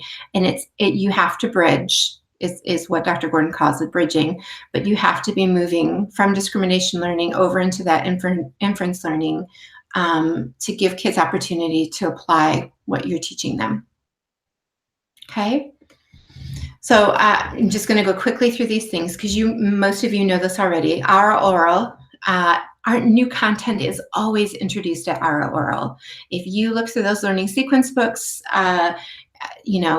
you start with macro, micro, rhythm, and then you do that in verbal association, and then you spiral back and add in divisions, and then you do it again at verbal association, then you spiral back and add in elongations. You're constantly coming back to oral, and you're always adding the content there. And that's really where your listening and performing vocabularies are acquired, is at the oral level. You will never spend enough time at oral for your students, especially given the parameters around our instructional time. It's just foundational to audiation. And I put a little thing there. Please reference, we talked at the beginning of our time today about the tonal and rhythm pattern learning sequence for content. Please look at that. Don't go into singing, cadential patterns before you sing a tonic pattern. Please be mindful of what you're singing. Please be mindful that there are times you sing diatonic patterns in music learning theory, and there are times that you don't. And if you're engaging in formal instruction, which is oral, you're not using diatonic patterns. If you're engaged in informal structured guidance, which is really talking about early childhood experiences, that's the kind of thing I'm doing in the first half of kindergarten, then I can use some diatonic patterns as I'm working through that sequence with kids to get them ready for our oral. Verbal association, that's where we're naming meters and tonalities, and we're introducing solfege. And this, again, thinking about and reading through his work and always coming away with a new aha. Names are associated with audiated sounds. So I can't teach do, mi, so, or so, mi, if my children have never audiated so, mi, or do, mi, so. But think about how often we start with, I shouldn't say we, think about how often music educators start with solfege, having never let our students audiate just the pattern itself. So names are always associated with a sound, a pattern that's already been sung. It's already part of their musical vocabulary. This is the thing I feel like we're all guilty of, and I do the same thing too. So I'm telling you this. I remind myself all the time, please, at the verbal association level, do not ask your students to make inferences about what they're hearing. If you are truly teaching verbal association, you are teaching them what the name of the meter is, teaching them the solfege, teaching them the function, and reinforcing it. So we don't go, boys and girls, listen to my pattern, doot-day, doot-day, doot-day, doot-day. Are you audiating duple or triple? You just bounced right into inference learning. If you're truly at verbal association, doot-day, doot-day, doot-day, doot-day. Boys and girls, every time you audiate doot-day, or do is the macro beat, you are audiating duple meter. Turn your neighbor and tell them what meter you're in. Duple meter. I mean, you never ask an open-ended question in discrimination learning. Verbal association, you are explicitly teaching what it is and how to use it. You are guiding them. And in doing so, by giving them these names and helping them practice using this vocabulary, it will help them later on retain those patterns and recall those patterns and use them, compare them to other patterns when they're audiating tonality and meter. So it will serve them well. The most challenging thing about verbal association is it is a ton of vocabulary all at once. And so I think anyone who is doing MLT with young kids knows that if you make that little jump into inference, you're like, doot day, doot day, doot day, doot day. Boys and girls, what meter are we in? Major tonality. You know, they just shout out anything because they've got so much vocabulary. So just really be mindful that discrimination learning, you are really going to give them what it is and reinforce the name and the function and the solfege with them, because they're hanging on, your little ones are hanging on for dear life to keep all of that vocabulary straight. But if we can really guide them to do that, it's going to serve them well. You'll be happy to know that I've been doing a lot of turn and talks with my middle school students this year as well, and it's really, really great. They love to talk, and they love to talk to each other. So it's just a good opportunity for them to turn to each other and say something and not be punished for talking during class. It's good.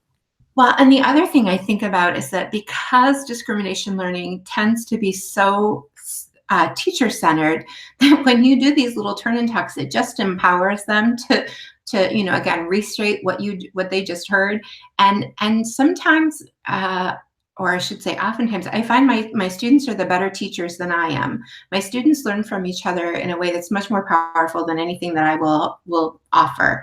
And so sometimes just hearing it from the 7-year-old sitting next to them makes all the difference in the world, even though I've been, teaching my heart out in front of them for the last 20 minutes. It's the 7-year-old next to them that helps them get it.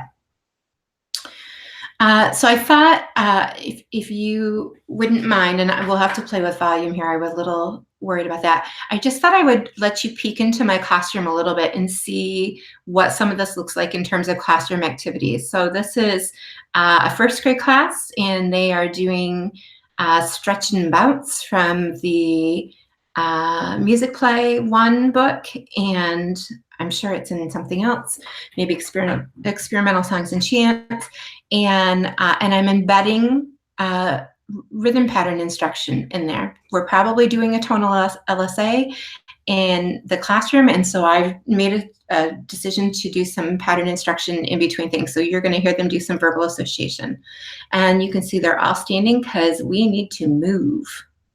All right, I'm hoping this is not too loud.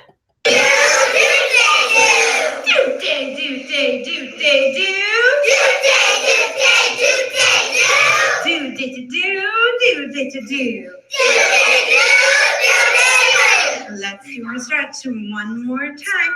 Here you go, and baba.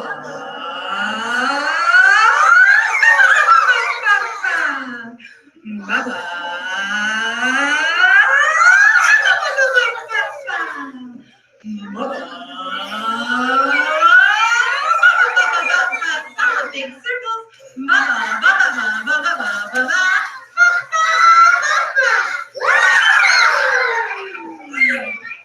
Be my echo.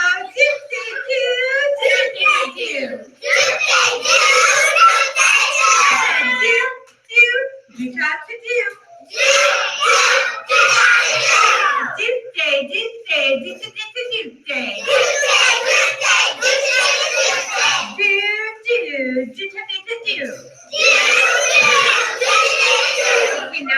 So I'll stop there, just so you can see a little snapshot of what my classroom looks like. It's organized chaos at all times, but they know the parameters, they know their expectations, and we had taken Stretch and Bounce as one of our opening activities in September, and we extended it using streamers to get them moving, because I wanted kids moving through space and using flow. But again, sometimes kids get very self-conscious, so a prop does all the difference in the world. So you could see that some of them were really exploring some space that way, and moving and being joyful about music making. So I can do LSAs, rhythmic LSAs, and have them all sit, but what a neat thing to just watch them chant and move and feel good about music making. So just a little peek in my room. Apparently, I put that in twice. Okay. Sorry about that. Partial synthesis comes after verbal association if you're not bridging, which we'll talk about in a minute. And again, this is just one of those things that we didn't go through in music ed. I went to a Lutheran school, K through 2, and I can remember in second grade copying notation in a workbook, piano workbook, and I was a musical kid, but I couldn't understand, like, why am I just copying pictures? Even in second grade, I knew I was just copying a picture. I didn't have any understanding of what it sounded like or why we were doing it. And so, you know, we really have to be mindful of guiding our students in appropriate ways. I went to public school after that, and when Mill just didn't pass, we didn't have music. I think I had music 1 year, maybe fourth grade and sixth grade. I take that back. And fourth grade, no music room, and they came into our room once every 2 weeks, and we learned our spring concert starting in September. I still remember every song because that's how we did the entire year in music. So, you know, again, partial synthesis, when I started learning about music learning theory, had no meaning for me because I had never experienced this. So what is it? It's that point where our students become aware of the intrinsic logic of patterns, and they understand that those individual patterns begin to form series of patterns. And in understanding that and audiating it, then they begin to understand tonality. They start to understand the importance and the reason for resting tone. And at the point that they can do that, it's sort of like the point where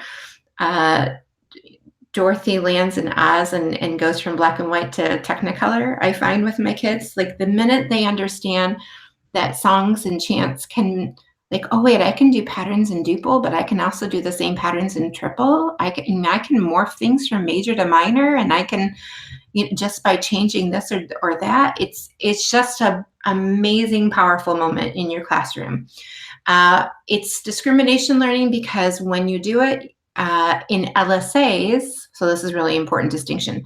In LSAs, you're providing 2 possible answers. It's inference learning because they have to take those 2 possible answers and decide which one is correct. So if I were doing this as an LSA, I would sing to you, well, I'm going to be really honest. The directions say that you just sing, you give them resting tone. Bum. And then I'm going to ask you to listen to a series of patterns, and you're going to have to decide if you're audiating major tonality with the resting tone do or minor tonality with the resting tone la. Now you notice I just did parallel. They have to be parallel. If I go major tonality with the resting tone do and minor tonality with the resting, you can't do that. So you got to stay parallel. I find that do isn't, and resting tone isn't enough for them to grab onto. Again, I'm talking third grade when I'm doing this with kids. Boys and girls, if you're audiating do, mi, so, that's major tonic, or you can audiate la, do, mi, that's minor tonic.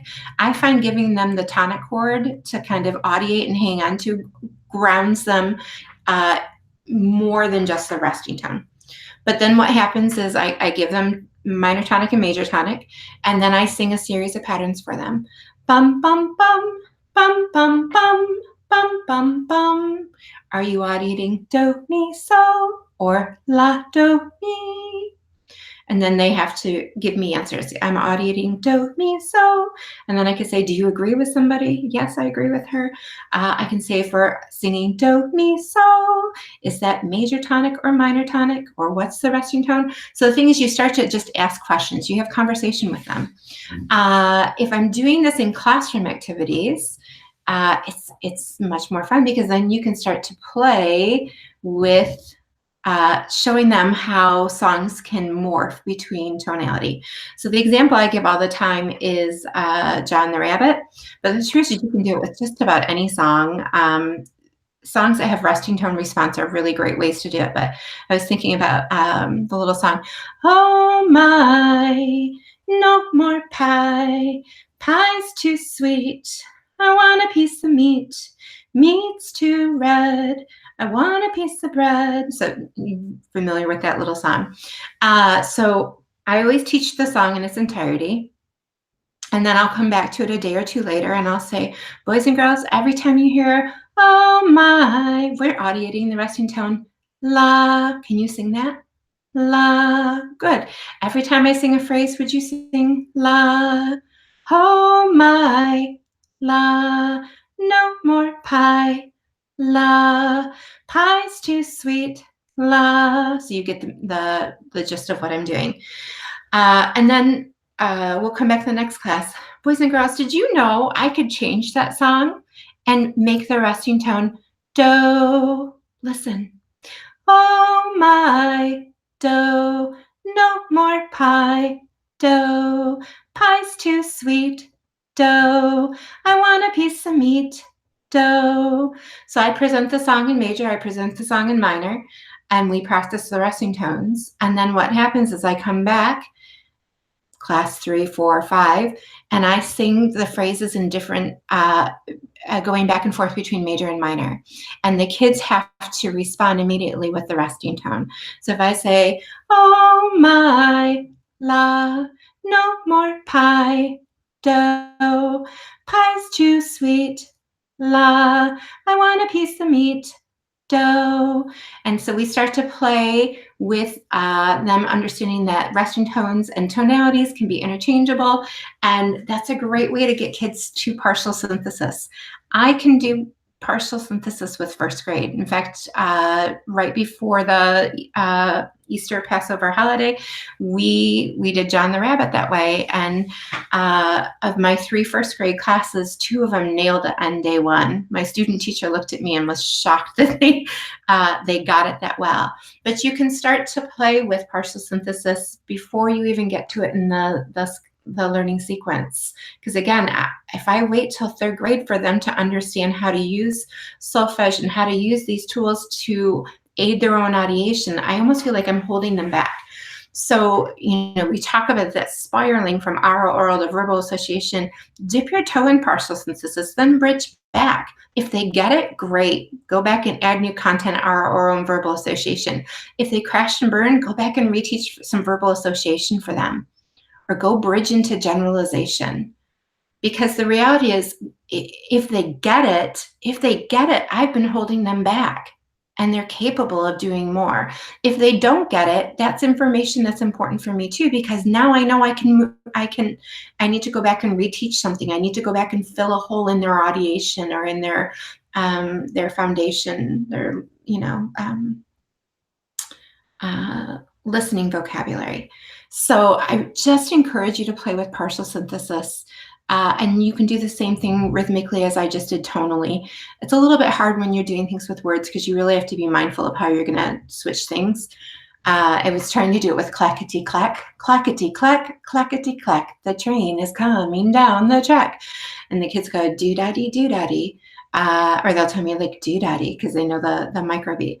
But, doing clackety clack gets a little hard to clack, clackety clack, clackety clack. It's almost a giveaway in meter more so than tonality, but really meaningful, really helpful for kids. And I'm telling you, it's the most amazing thing when kids start to get that. Because then what happens is they go, wait, so that song we learned, Valentine, Valentine, I'm searching. You can put that in a different tonality. Yes.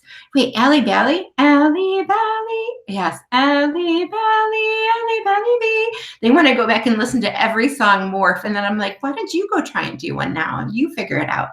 So it's really a fascinating thing when they start to understand that they can use those tools to not only audiate, but then to alter things in their audiation. And that was really a huge takeaway for me in EG2 this summer was partial synthesis. And I'm here to tell you, I went back to school in September and I hit partial synthesis hard.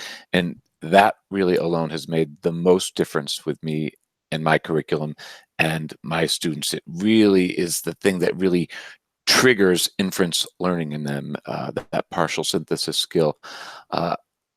I think I was a little bit scared personally of partial synthesis just because of the way that it's presented in the register books and I was not very successful because students you had to present both patterns. So here's first pattern number one, do, mi, a bum bum bum bum bum bum bum bum bum. Second bum bum bum bum bum bum bum bum bum. And then you start asking them questions. And then I don't remember which was pattern one, which was pattern two. But once we do it the Jen Bailey way, boom, their inference skills are triggered. And then John the Rabbit really has just really taken over my school. I've got some videos I'll share with you at some point, but they just love John the Rabbit in figuring out if it's major or minor and all the different partial synthesis activities. Maybe we should do a session just on partial synthesis to be discussed. That to me, it is just limitless, the things that can happen in your classroom once your kids have experienced partial synthesis. Like I said, it's truly Dorothy coming out of black and white into Technicolor at that point. Because, and sometimes I find that my kids kind of, I don't want to say bored, but like, okay, we got it. You've given us solfege patterns, all of the stuff a million times. It's like, oh wait, now I can use this in a way I haven't explored yet, and their level of engagement comes to life again, and that's cool to see as well. All right, moving on, symbolic association. This is where students learn to read, then write patterns that they have already audiated. Again, this is so important. We're not giving them unfamiliar patterns. We're always giving them familiar patterns because we're always spiraling that information. The big takeaway for symbolic association is that you're never teaching proper note names, durations, anything. You're just modeling how to read. And I don't think I put a pattern in here now.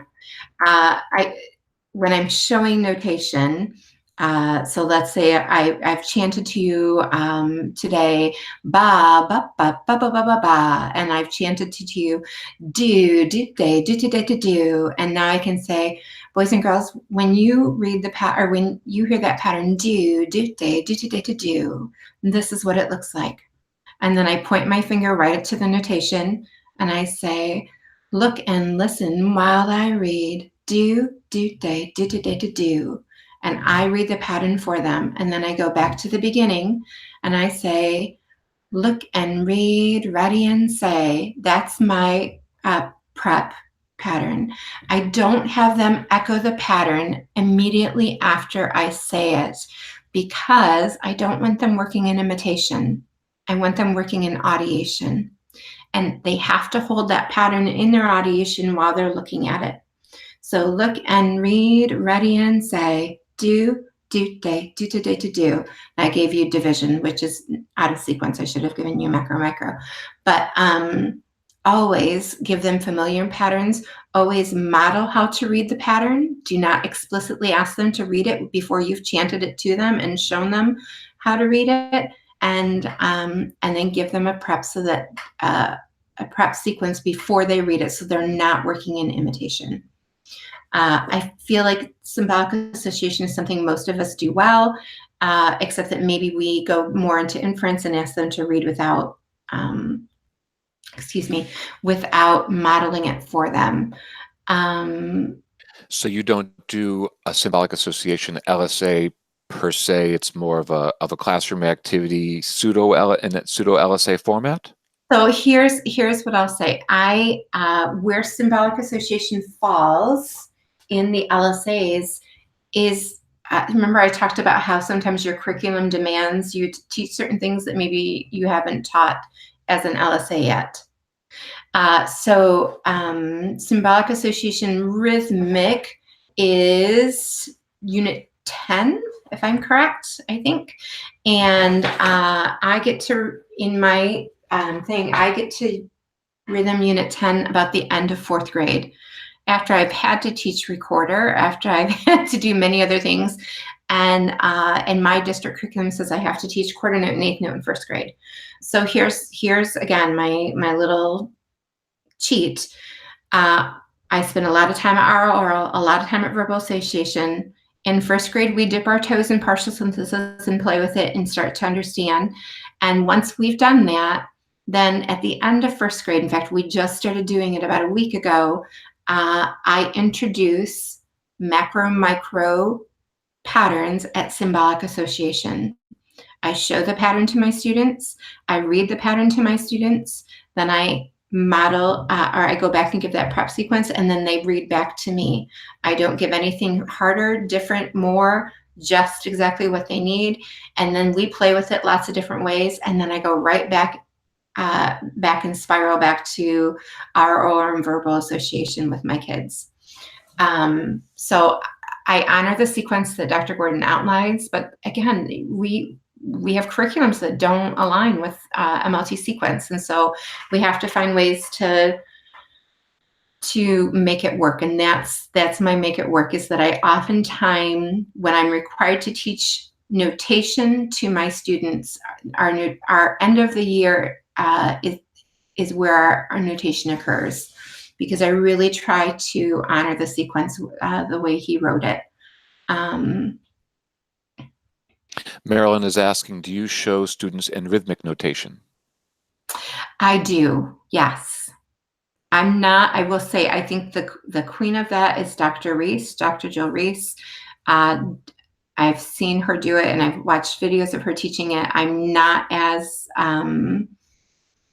purposeful about it, but yes, I do that, so that they don't associate that every quarter note, and I'm saying quarter note for us as highly trained musicians, that every quarter note is a do and every eighth note combination is a dute day. That if you are in different time signatures can have can be do and dute day as well. So yes. Elizabeth asks, when you say a preparation pattern for symbolic association, is that what Dr. Gordon calls conversation patterns? No, conversation patterns are something different. And I'll leave that, just because it's that'll take us on a tangent that may take a little bit longer to get through. So when I say my prep sequence, I'm just saying that look and read, ready and say. It's 4 beats. And all it does is create space between when I've chanted the pattern to them with notation to when they're going to chant the notation, chant the pattern with notation for me. It's sort of like, in my mind, when you do tonal pattern work, you oftentimes vary the response time between when you sing the pattern and the child sings the pattern, because you want to engage their audiation instead of their imitation. For me, that prep pattern, that 4-beat pattern, serves the same purpose. It's 4 beats, it's in meter, it's in tempo, but it just gives a little space so that the child isn't fully imitating. They really have to hold that pattern in their audiation while they're looking at it, if that makes sense. Heather's asking, when you circle back to oral, are you introducing new patterns such as division elongation patterns versus macro micro? Yes. Yes, I am. Usually I'm going back and doing divisions first, because that's the sequence he has. And the funny thing, in my district, we go to half, like quarter note, eighth note, quarter rest, half note in 2nd grade. So again, I have to really tweak how I do things. But if I'm following this, then I'm going back and working divisions first before I go into elongations. Yes. Heather continues that she talked to Dr. Gordon about this once, and he said it was one way to do it, following the sequence with a given vocabulary or group of patterns, and then going back to the start to introduce new vocabulary. So here's what I'm going to say. How do I want to say this? I'm going to give an example. I tend to follow the sequence the way he has it outlined and spiral back. The one place I found that was challenging to add new content, going back to oral, many years ago, I followed the sequence to the T in the learning sequence books. So tonic and dominant patterns all the way through until I got to, I think it's tonal unit 7, where they have to sing subdominant for the first time. I hadn't even used subdominant patterns in classroom patterns, because in my mind I had to stay true to the sequence. And so the first time I sang subdominant patterns for my students and asked them to echo them back in LSAs, they physically could not do it. And so I think what's important is that that it's okay. You saw in my stretch and bounce, my kids were doing divisions in first grade. I think it's okay in classroom activities to expose them to that and let them play with it. But then when I'm working in LSAs, I stay in that sequence pretty strict, if that makes sense. Wendy adds, what you're saying supports that learning reading in language, and I guess she's talking about the music and language parallel. For people that are new to MLT, making the comparison to learning to read language can help us stay on track. Mm-hmm. And then Jen says it would be helpful to see these sequences in a spreadsheet or chart. To see the pattern sequences, or to see how I spiral back. I'd want more clarification. But Jean, can you offer some clarification whenever you have a chance? So I'm going to press forward just because composite synthesis was the ugly stepsister of my portion of general music teaching this summer, and I want to make sure to cover it here. So composite synthesis, very quickly. This is where students learn to audiate tonality and meter of a series of patterns as they read or write those patterns. So I'm going to say that as they learn to read, because you're always going to teach the reading piece first before the writing piece. Those are never simultaneous in symbolic association or composite synthesis. And I'm just comparing back to partial synthesis. If you think about partial synthesis, the child is learning to audiate tonality and meter through listening. They're doing it orally. Composite synthesis, they're audiating tonality and meter not through listening, but through reading or through writing. So I just want you to think about that for a second. I did put a little notation piece here. It's tonal and rhythm at the same time. Forgive me, I just didn't have time to remove one or the other. But if I were to show this to my students and just ask them to read the rhythms. So look and read ready and say do-da-dee, do-da-dee, do, do, do-da-dee, do-da-dee, do, do. As they're reading that, they would be audiating the meter of this. Out of that first do-da-dee, oh, we're in triple meter. So they are identifying meter or tonality while they're reading. And that is your composite synthesis. Okay. I'm worried that I'm going to run out of time. Generalization, oral. So this is one of these funny things. There's no generalization oral page in the learning sequence books anywhere. Basically, students identify sameness and differences. So this is where, if I'm working with kindergarten students, we bridge to generalization oral. That's our first bridge. So I sing patterns, bum, bum, bum. Kids echo patterns, bum, bum, bum. And then boys and girls, listen, I'm going to sing two patterns. You're going to tell me if they're same or different. Bum, bum, bum, bum, bum, bum. And then I have a little system of showing two open hands the same. One open hand and one fist is different. And we play that game.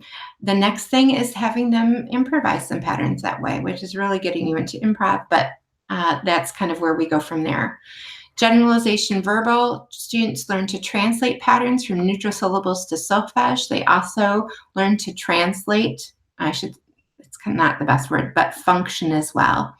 So that when they hear bum, bum, bum, they know that's major tonic.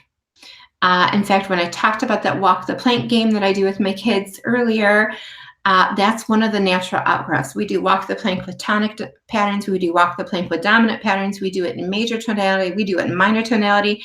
And then in third grade, when they have exhausted every possible iteration of that game, then I sing the patterns on neutral syllables, and they have to sing the function that they're audiating.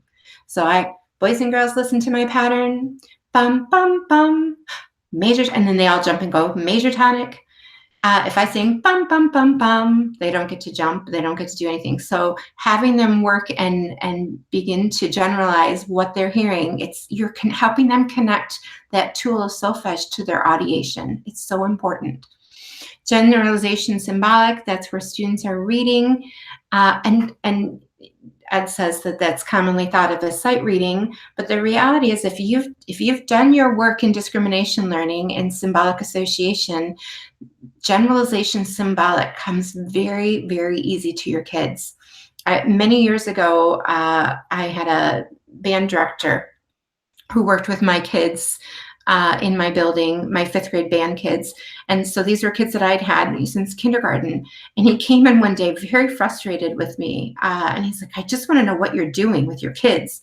And I thought, oh no, what did I do now? And so I said, well, tell me what the problem is. He says, your kids are like 7 or 8 pages ahead of the rest of the whole school district. He says, they just read everything. I don't have to really teach them anything. And I thought, what a beautiful compliment you just gave me. I'm sorry that's a source of frustration to you.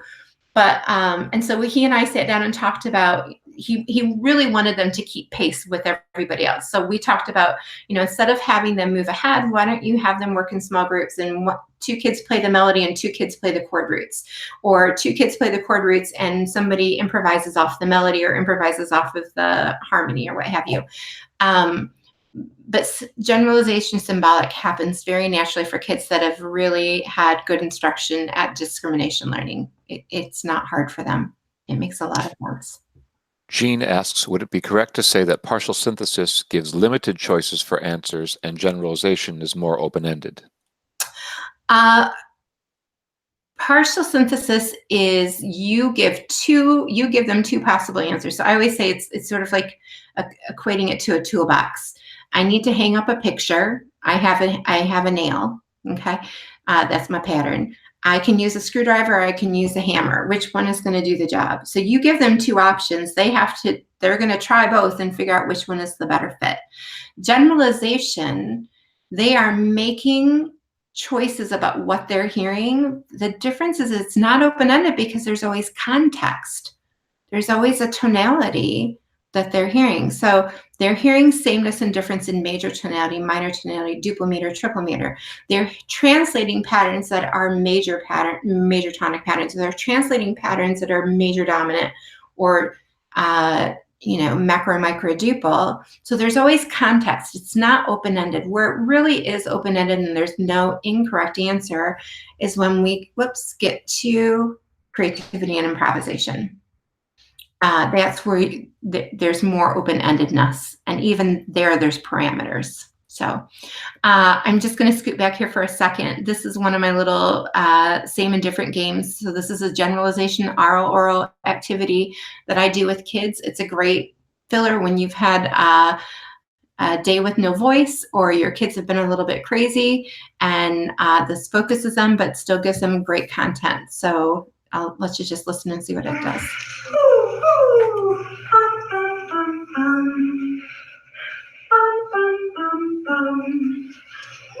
Let's see what your hands say. So all the kids show me what the answer is. Thanks for making a matching stain on your bonnet. And then I click the answer that they told me. I could have them come up and tell me the answer as well, or click the answer as well, but just for the sake of getting through a lot of content at once. But they can hear patterns that are same and different, and then they give me the answer with their hands. I click the answer, and it engages them in generalization oral. Creativity and improvisation are in a continuum, but and he says this as well, creativity really serves as a readiness for improvisation. To me, creativity has no parameters, but there is always context associated with improvisation because you're reacting off of a series of chords, harmonic function, a tonality, a meter. It's not anything goes. It's anything goes within a parameter, whereas creativity is more open-ended. So specific to learning sequence activities, creativity oral, the student creates or improvises a pattern with neutral syllables. Verbal association, or excuse me, it's not verbal association, it's just verbal. Creativity, improvisation, verbal. If they're doing it creatively, they can sing any pattern in response. If they're doing an improv, they have to sing the pattern. If I sing tonic, they have to sing a tonic pattern back. If I sing dominant, they have to sing a dominant pattern back. That's different than what I'm doing. And then creativity, improvisation, symbolic. they create or improvise while reading chords, symbols, or a figured bass. And I've got a great little video. I have a couple videos on my YouTube channel of kids doing this on recorder, where I had a chord chart up on the board that just gave them, like, here's a G, G, D7. And they could improvise on recorder anything within that context. So they could play any note within tonic or dominant. And some of them use, passing tones and what have you. But it's fascinating to hear what kids will come up with. But that's on my channel. Last being theoretical understanding, and I think the irony of this is something we all do, because this is exactly how we were taught, which is we know how to give all the little mnemonic devices to put names on the staff and the proper names of notation, and we know how to explain time signatures and key signatures and dynamics and all of those things. But the reality is that's not musicking. That's just teaching about music. And all of those things without context, it's like me copying out of the piano notebook in second grade going, why am I copying these pictures? I knew they were notes. I just didn't hear the notes in my head. Why am I copying these pictures? And so I think it's so important that we just are mindful that there's a time and place for theoretical understanding, and it's not the first 9 months of school. So it's the last 2 weeks of school. No, it's wherever you have to fudge it in your curriculum, because we all are tied to that. But please don't start with it. Please start with audiation-based instruction. So the last thing I'm going to leave you with today, if there are any questions about what I just spoke about, is just getting the most out of your classroom activities. And forgive me, I'm just going to show you videos of my kids. I'm going to talk a little bit about my process, and then show you some videos of kids doing these kinds of things, because I think it's more meaningful to see children in action than it is just to hear me drone on about music learning theory. So please, this is something I was guilty of. I used to have 10 to 12 songs or chants for every classroom or every lesson, and I would go through a repertoire like it was nobody's business.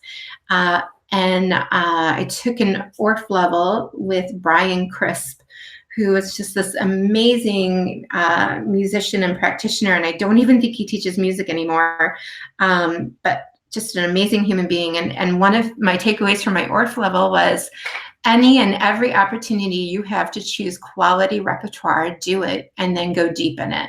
And so that was something that I've really tried to practice in my teaching, is to not worry about getting through 97 songs in 3 months, but really choosing some really good songs with some really great content in it and going deep in that.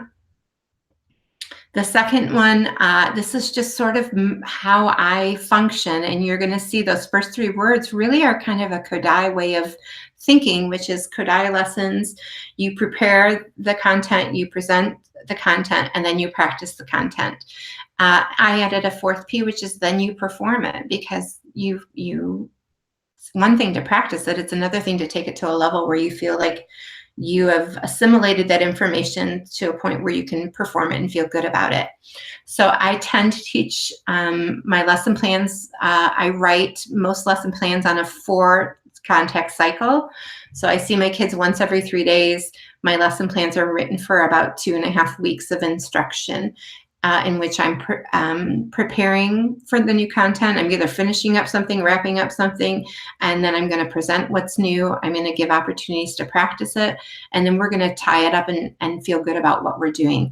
But the reality is I can take one song and do that process with 3 or 4 different things, and I'll show you kind of what that looks like.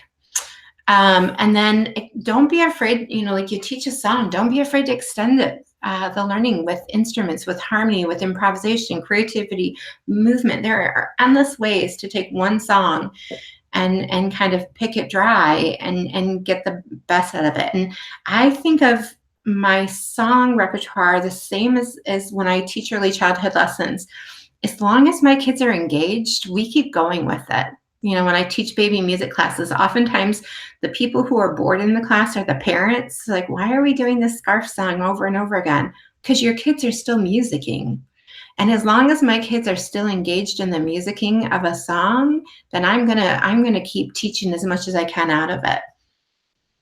So I'm sharing this little ditty called Little Ghosty. It's one of my tunes in Dorian. And day one with my first graders, I prepare the song. I teach it using rote song procedure. And with first grade, because we're working in verbal association, even though we're working verbal association major and minor, I'm still going to present that in my rote song procedure just to reinforce the whole idea that we're going to learn some labels. It's not that I want them to learn Dorian, but it's not going to hurt them to learn a little Dorian, and we don't live there long, so that's just me. Day two, we come back and I check for understanding. So they learn the song and then we put it away. Day two, they come back. Remember the song you heard me sing? I sing it for them. They sing it for me. If they know it, good. We're going to go on to the next thing. If they don't, I've got to reteach or correct some things that aren't working.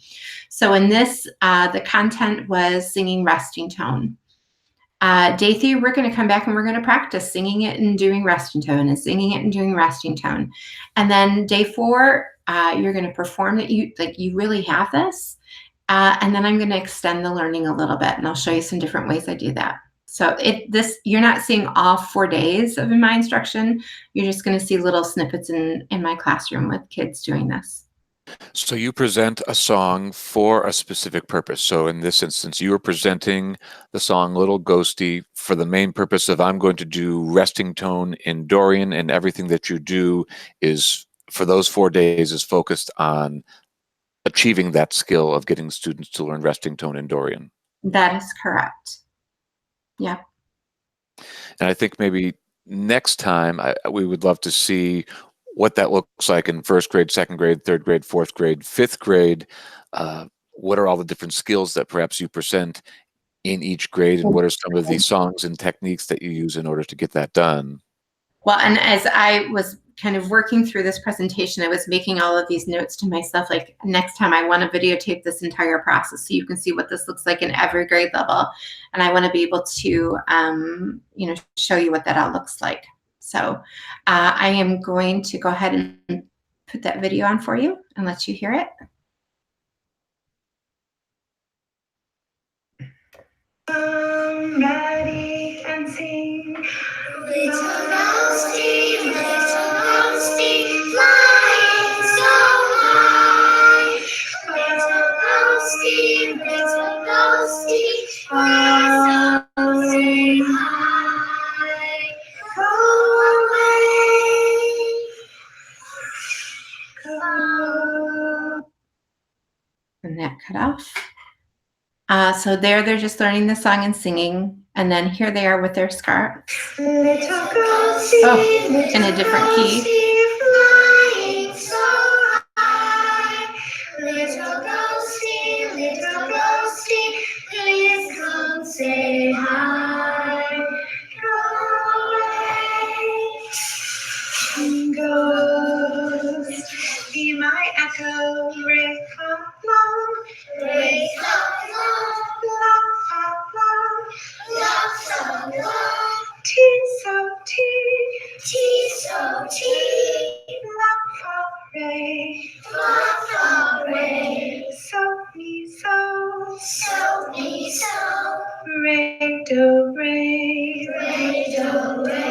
fist, scarf, grab and wrap. Your job's to sing the melody, my job is to sing the harmony. I think you can do it. Here we go. Bossy, flying so high. Bossy, falling high. Go away. Be my echo again. Ray fa ray, ray fa ray, la fa la,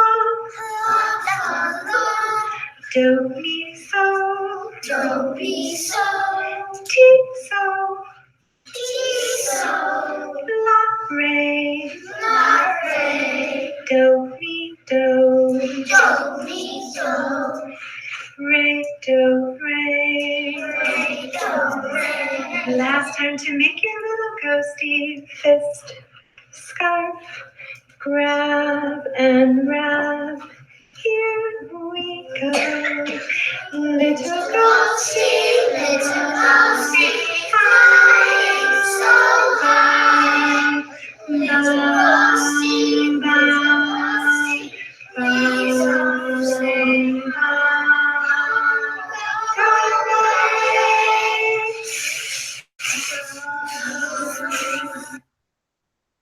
So you can see in that video, my kids are doing, I mean, this is probably extension 7 or 8 now that we've been milking this song. We started by learning the song and moving with flow with scarves, adding in the resting tone.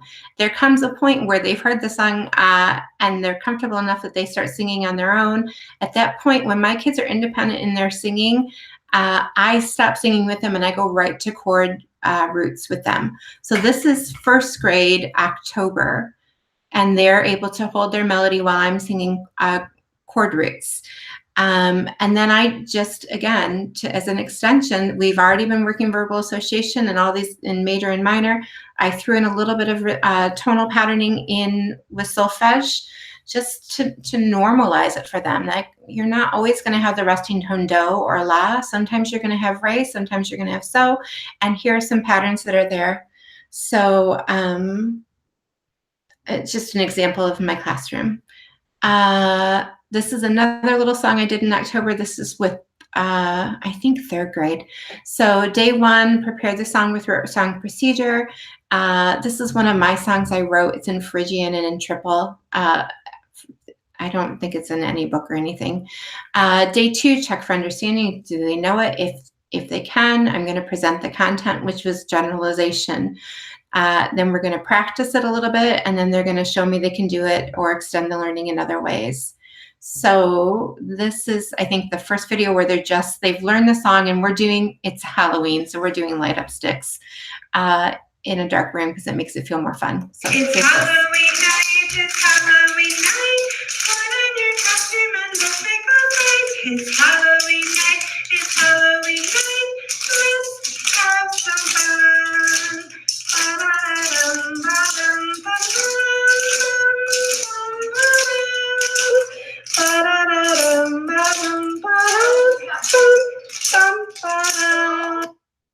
So that's just the presentation of the song. Here is a class doing the generalization piece, which you'll find that this really challenged this group of kids. It's Halloween night, it's Halloween night.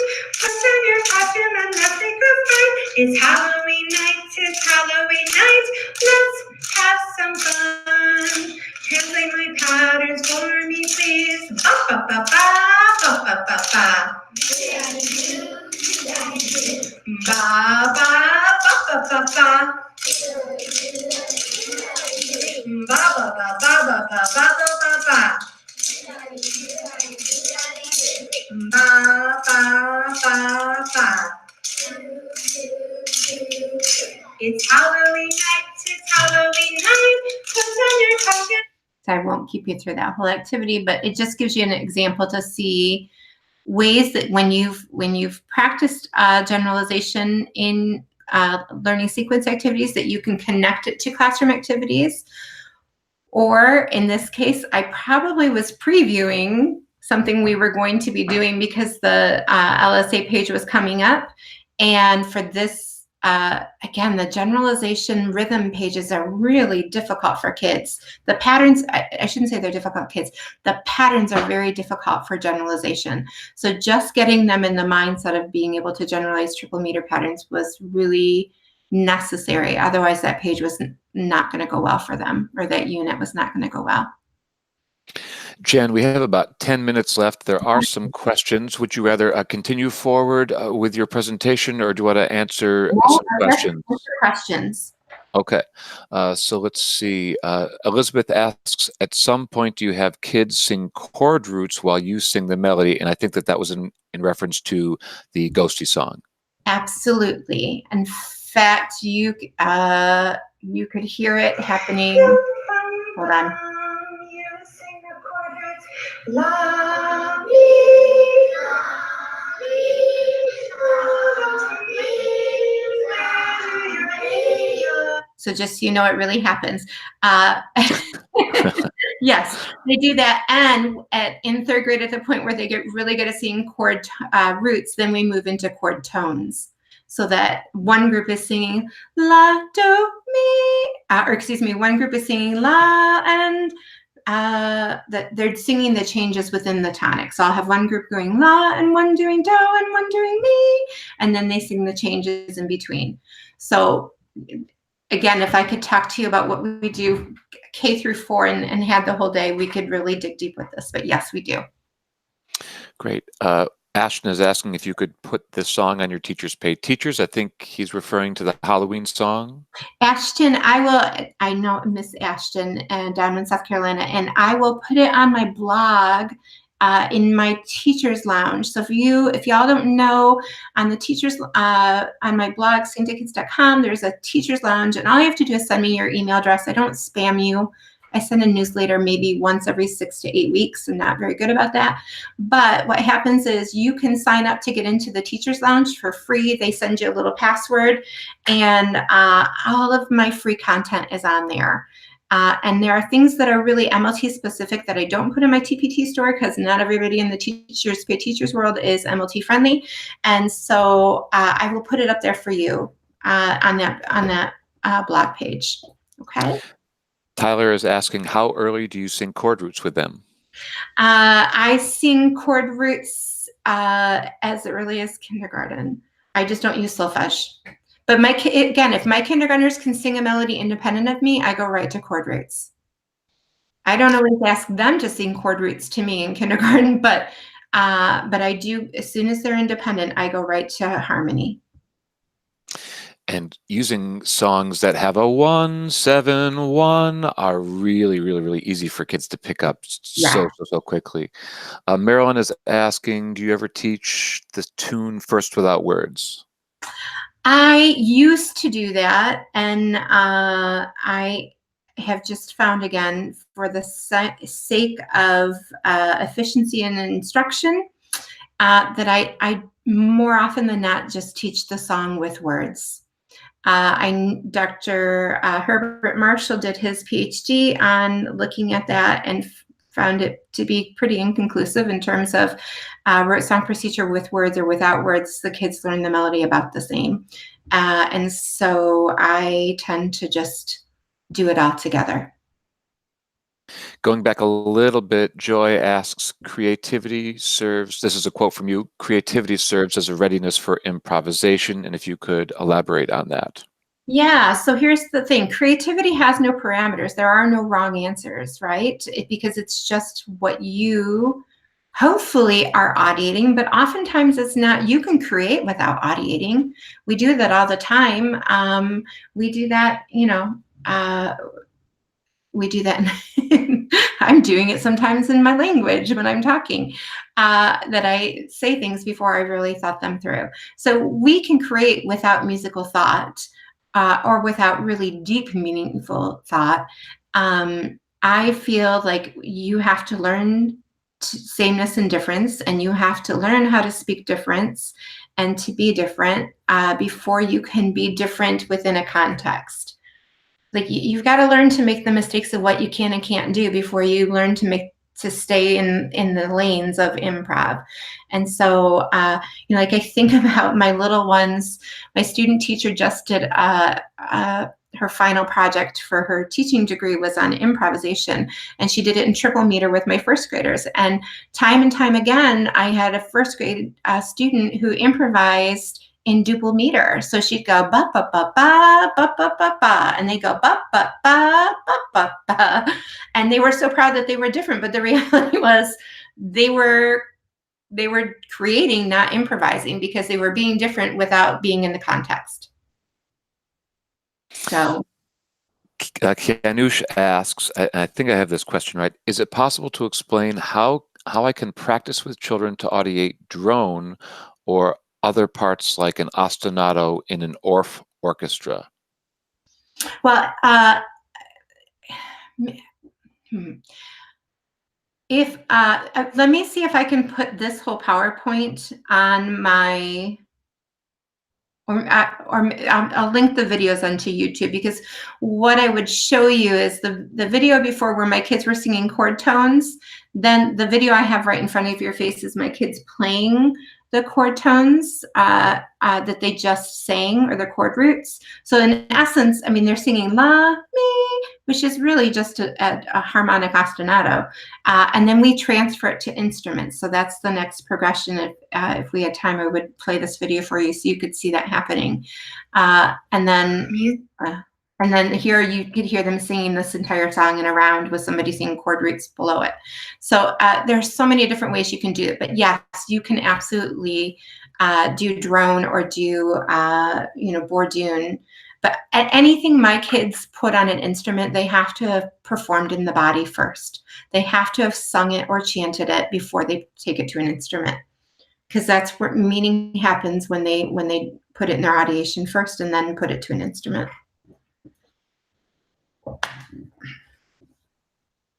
All right, well, we have about 5 minutes left. Are there any final questions for Jen as we wrap up this workshop?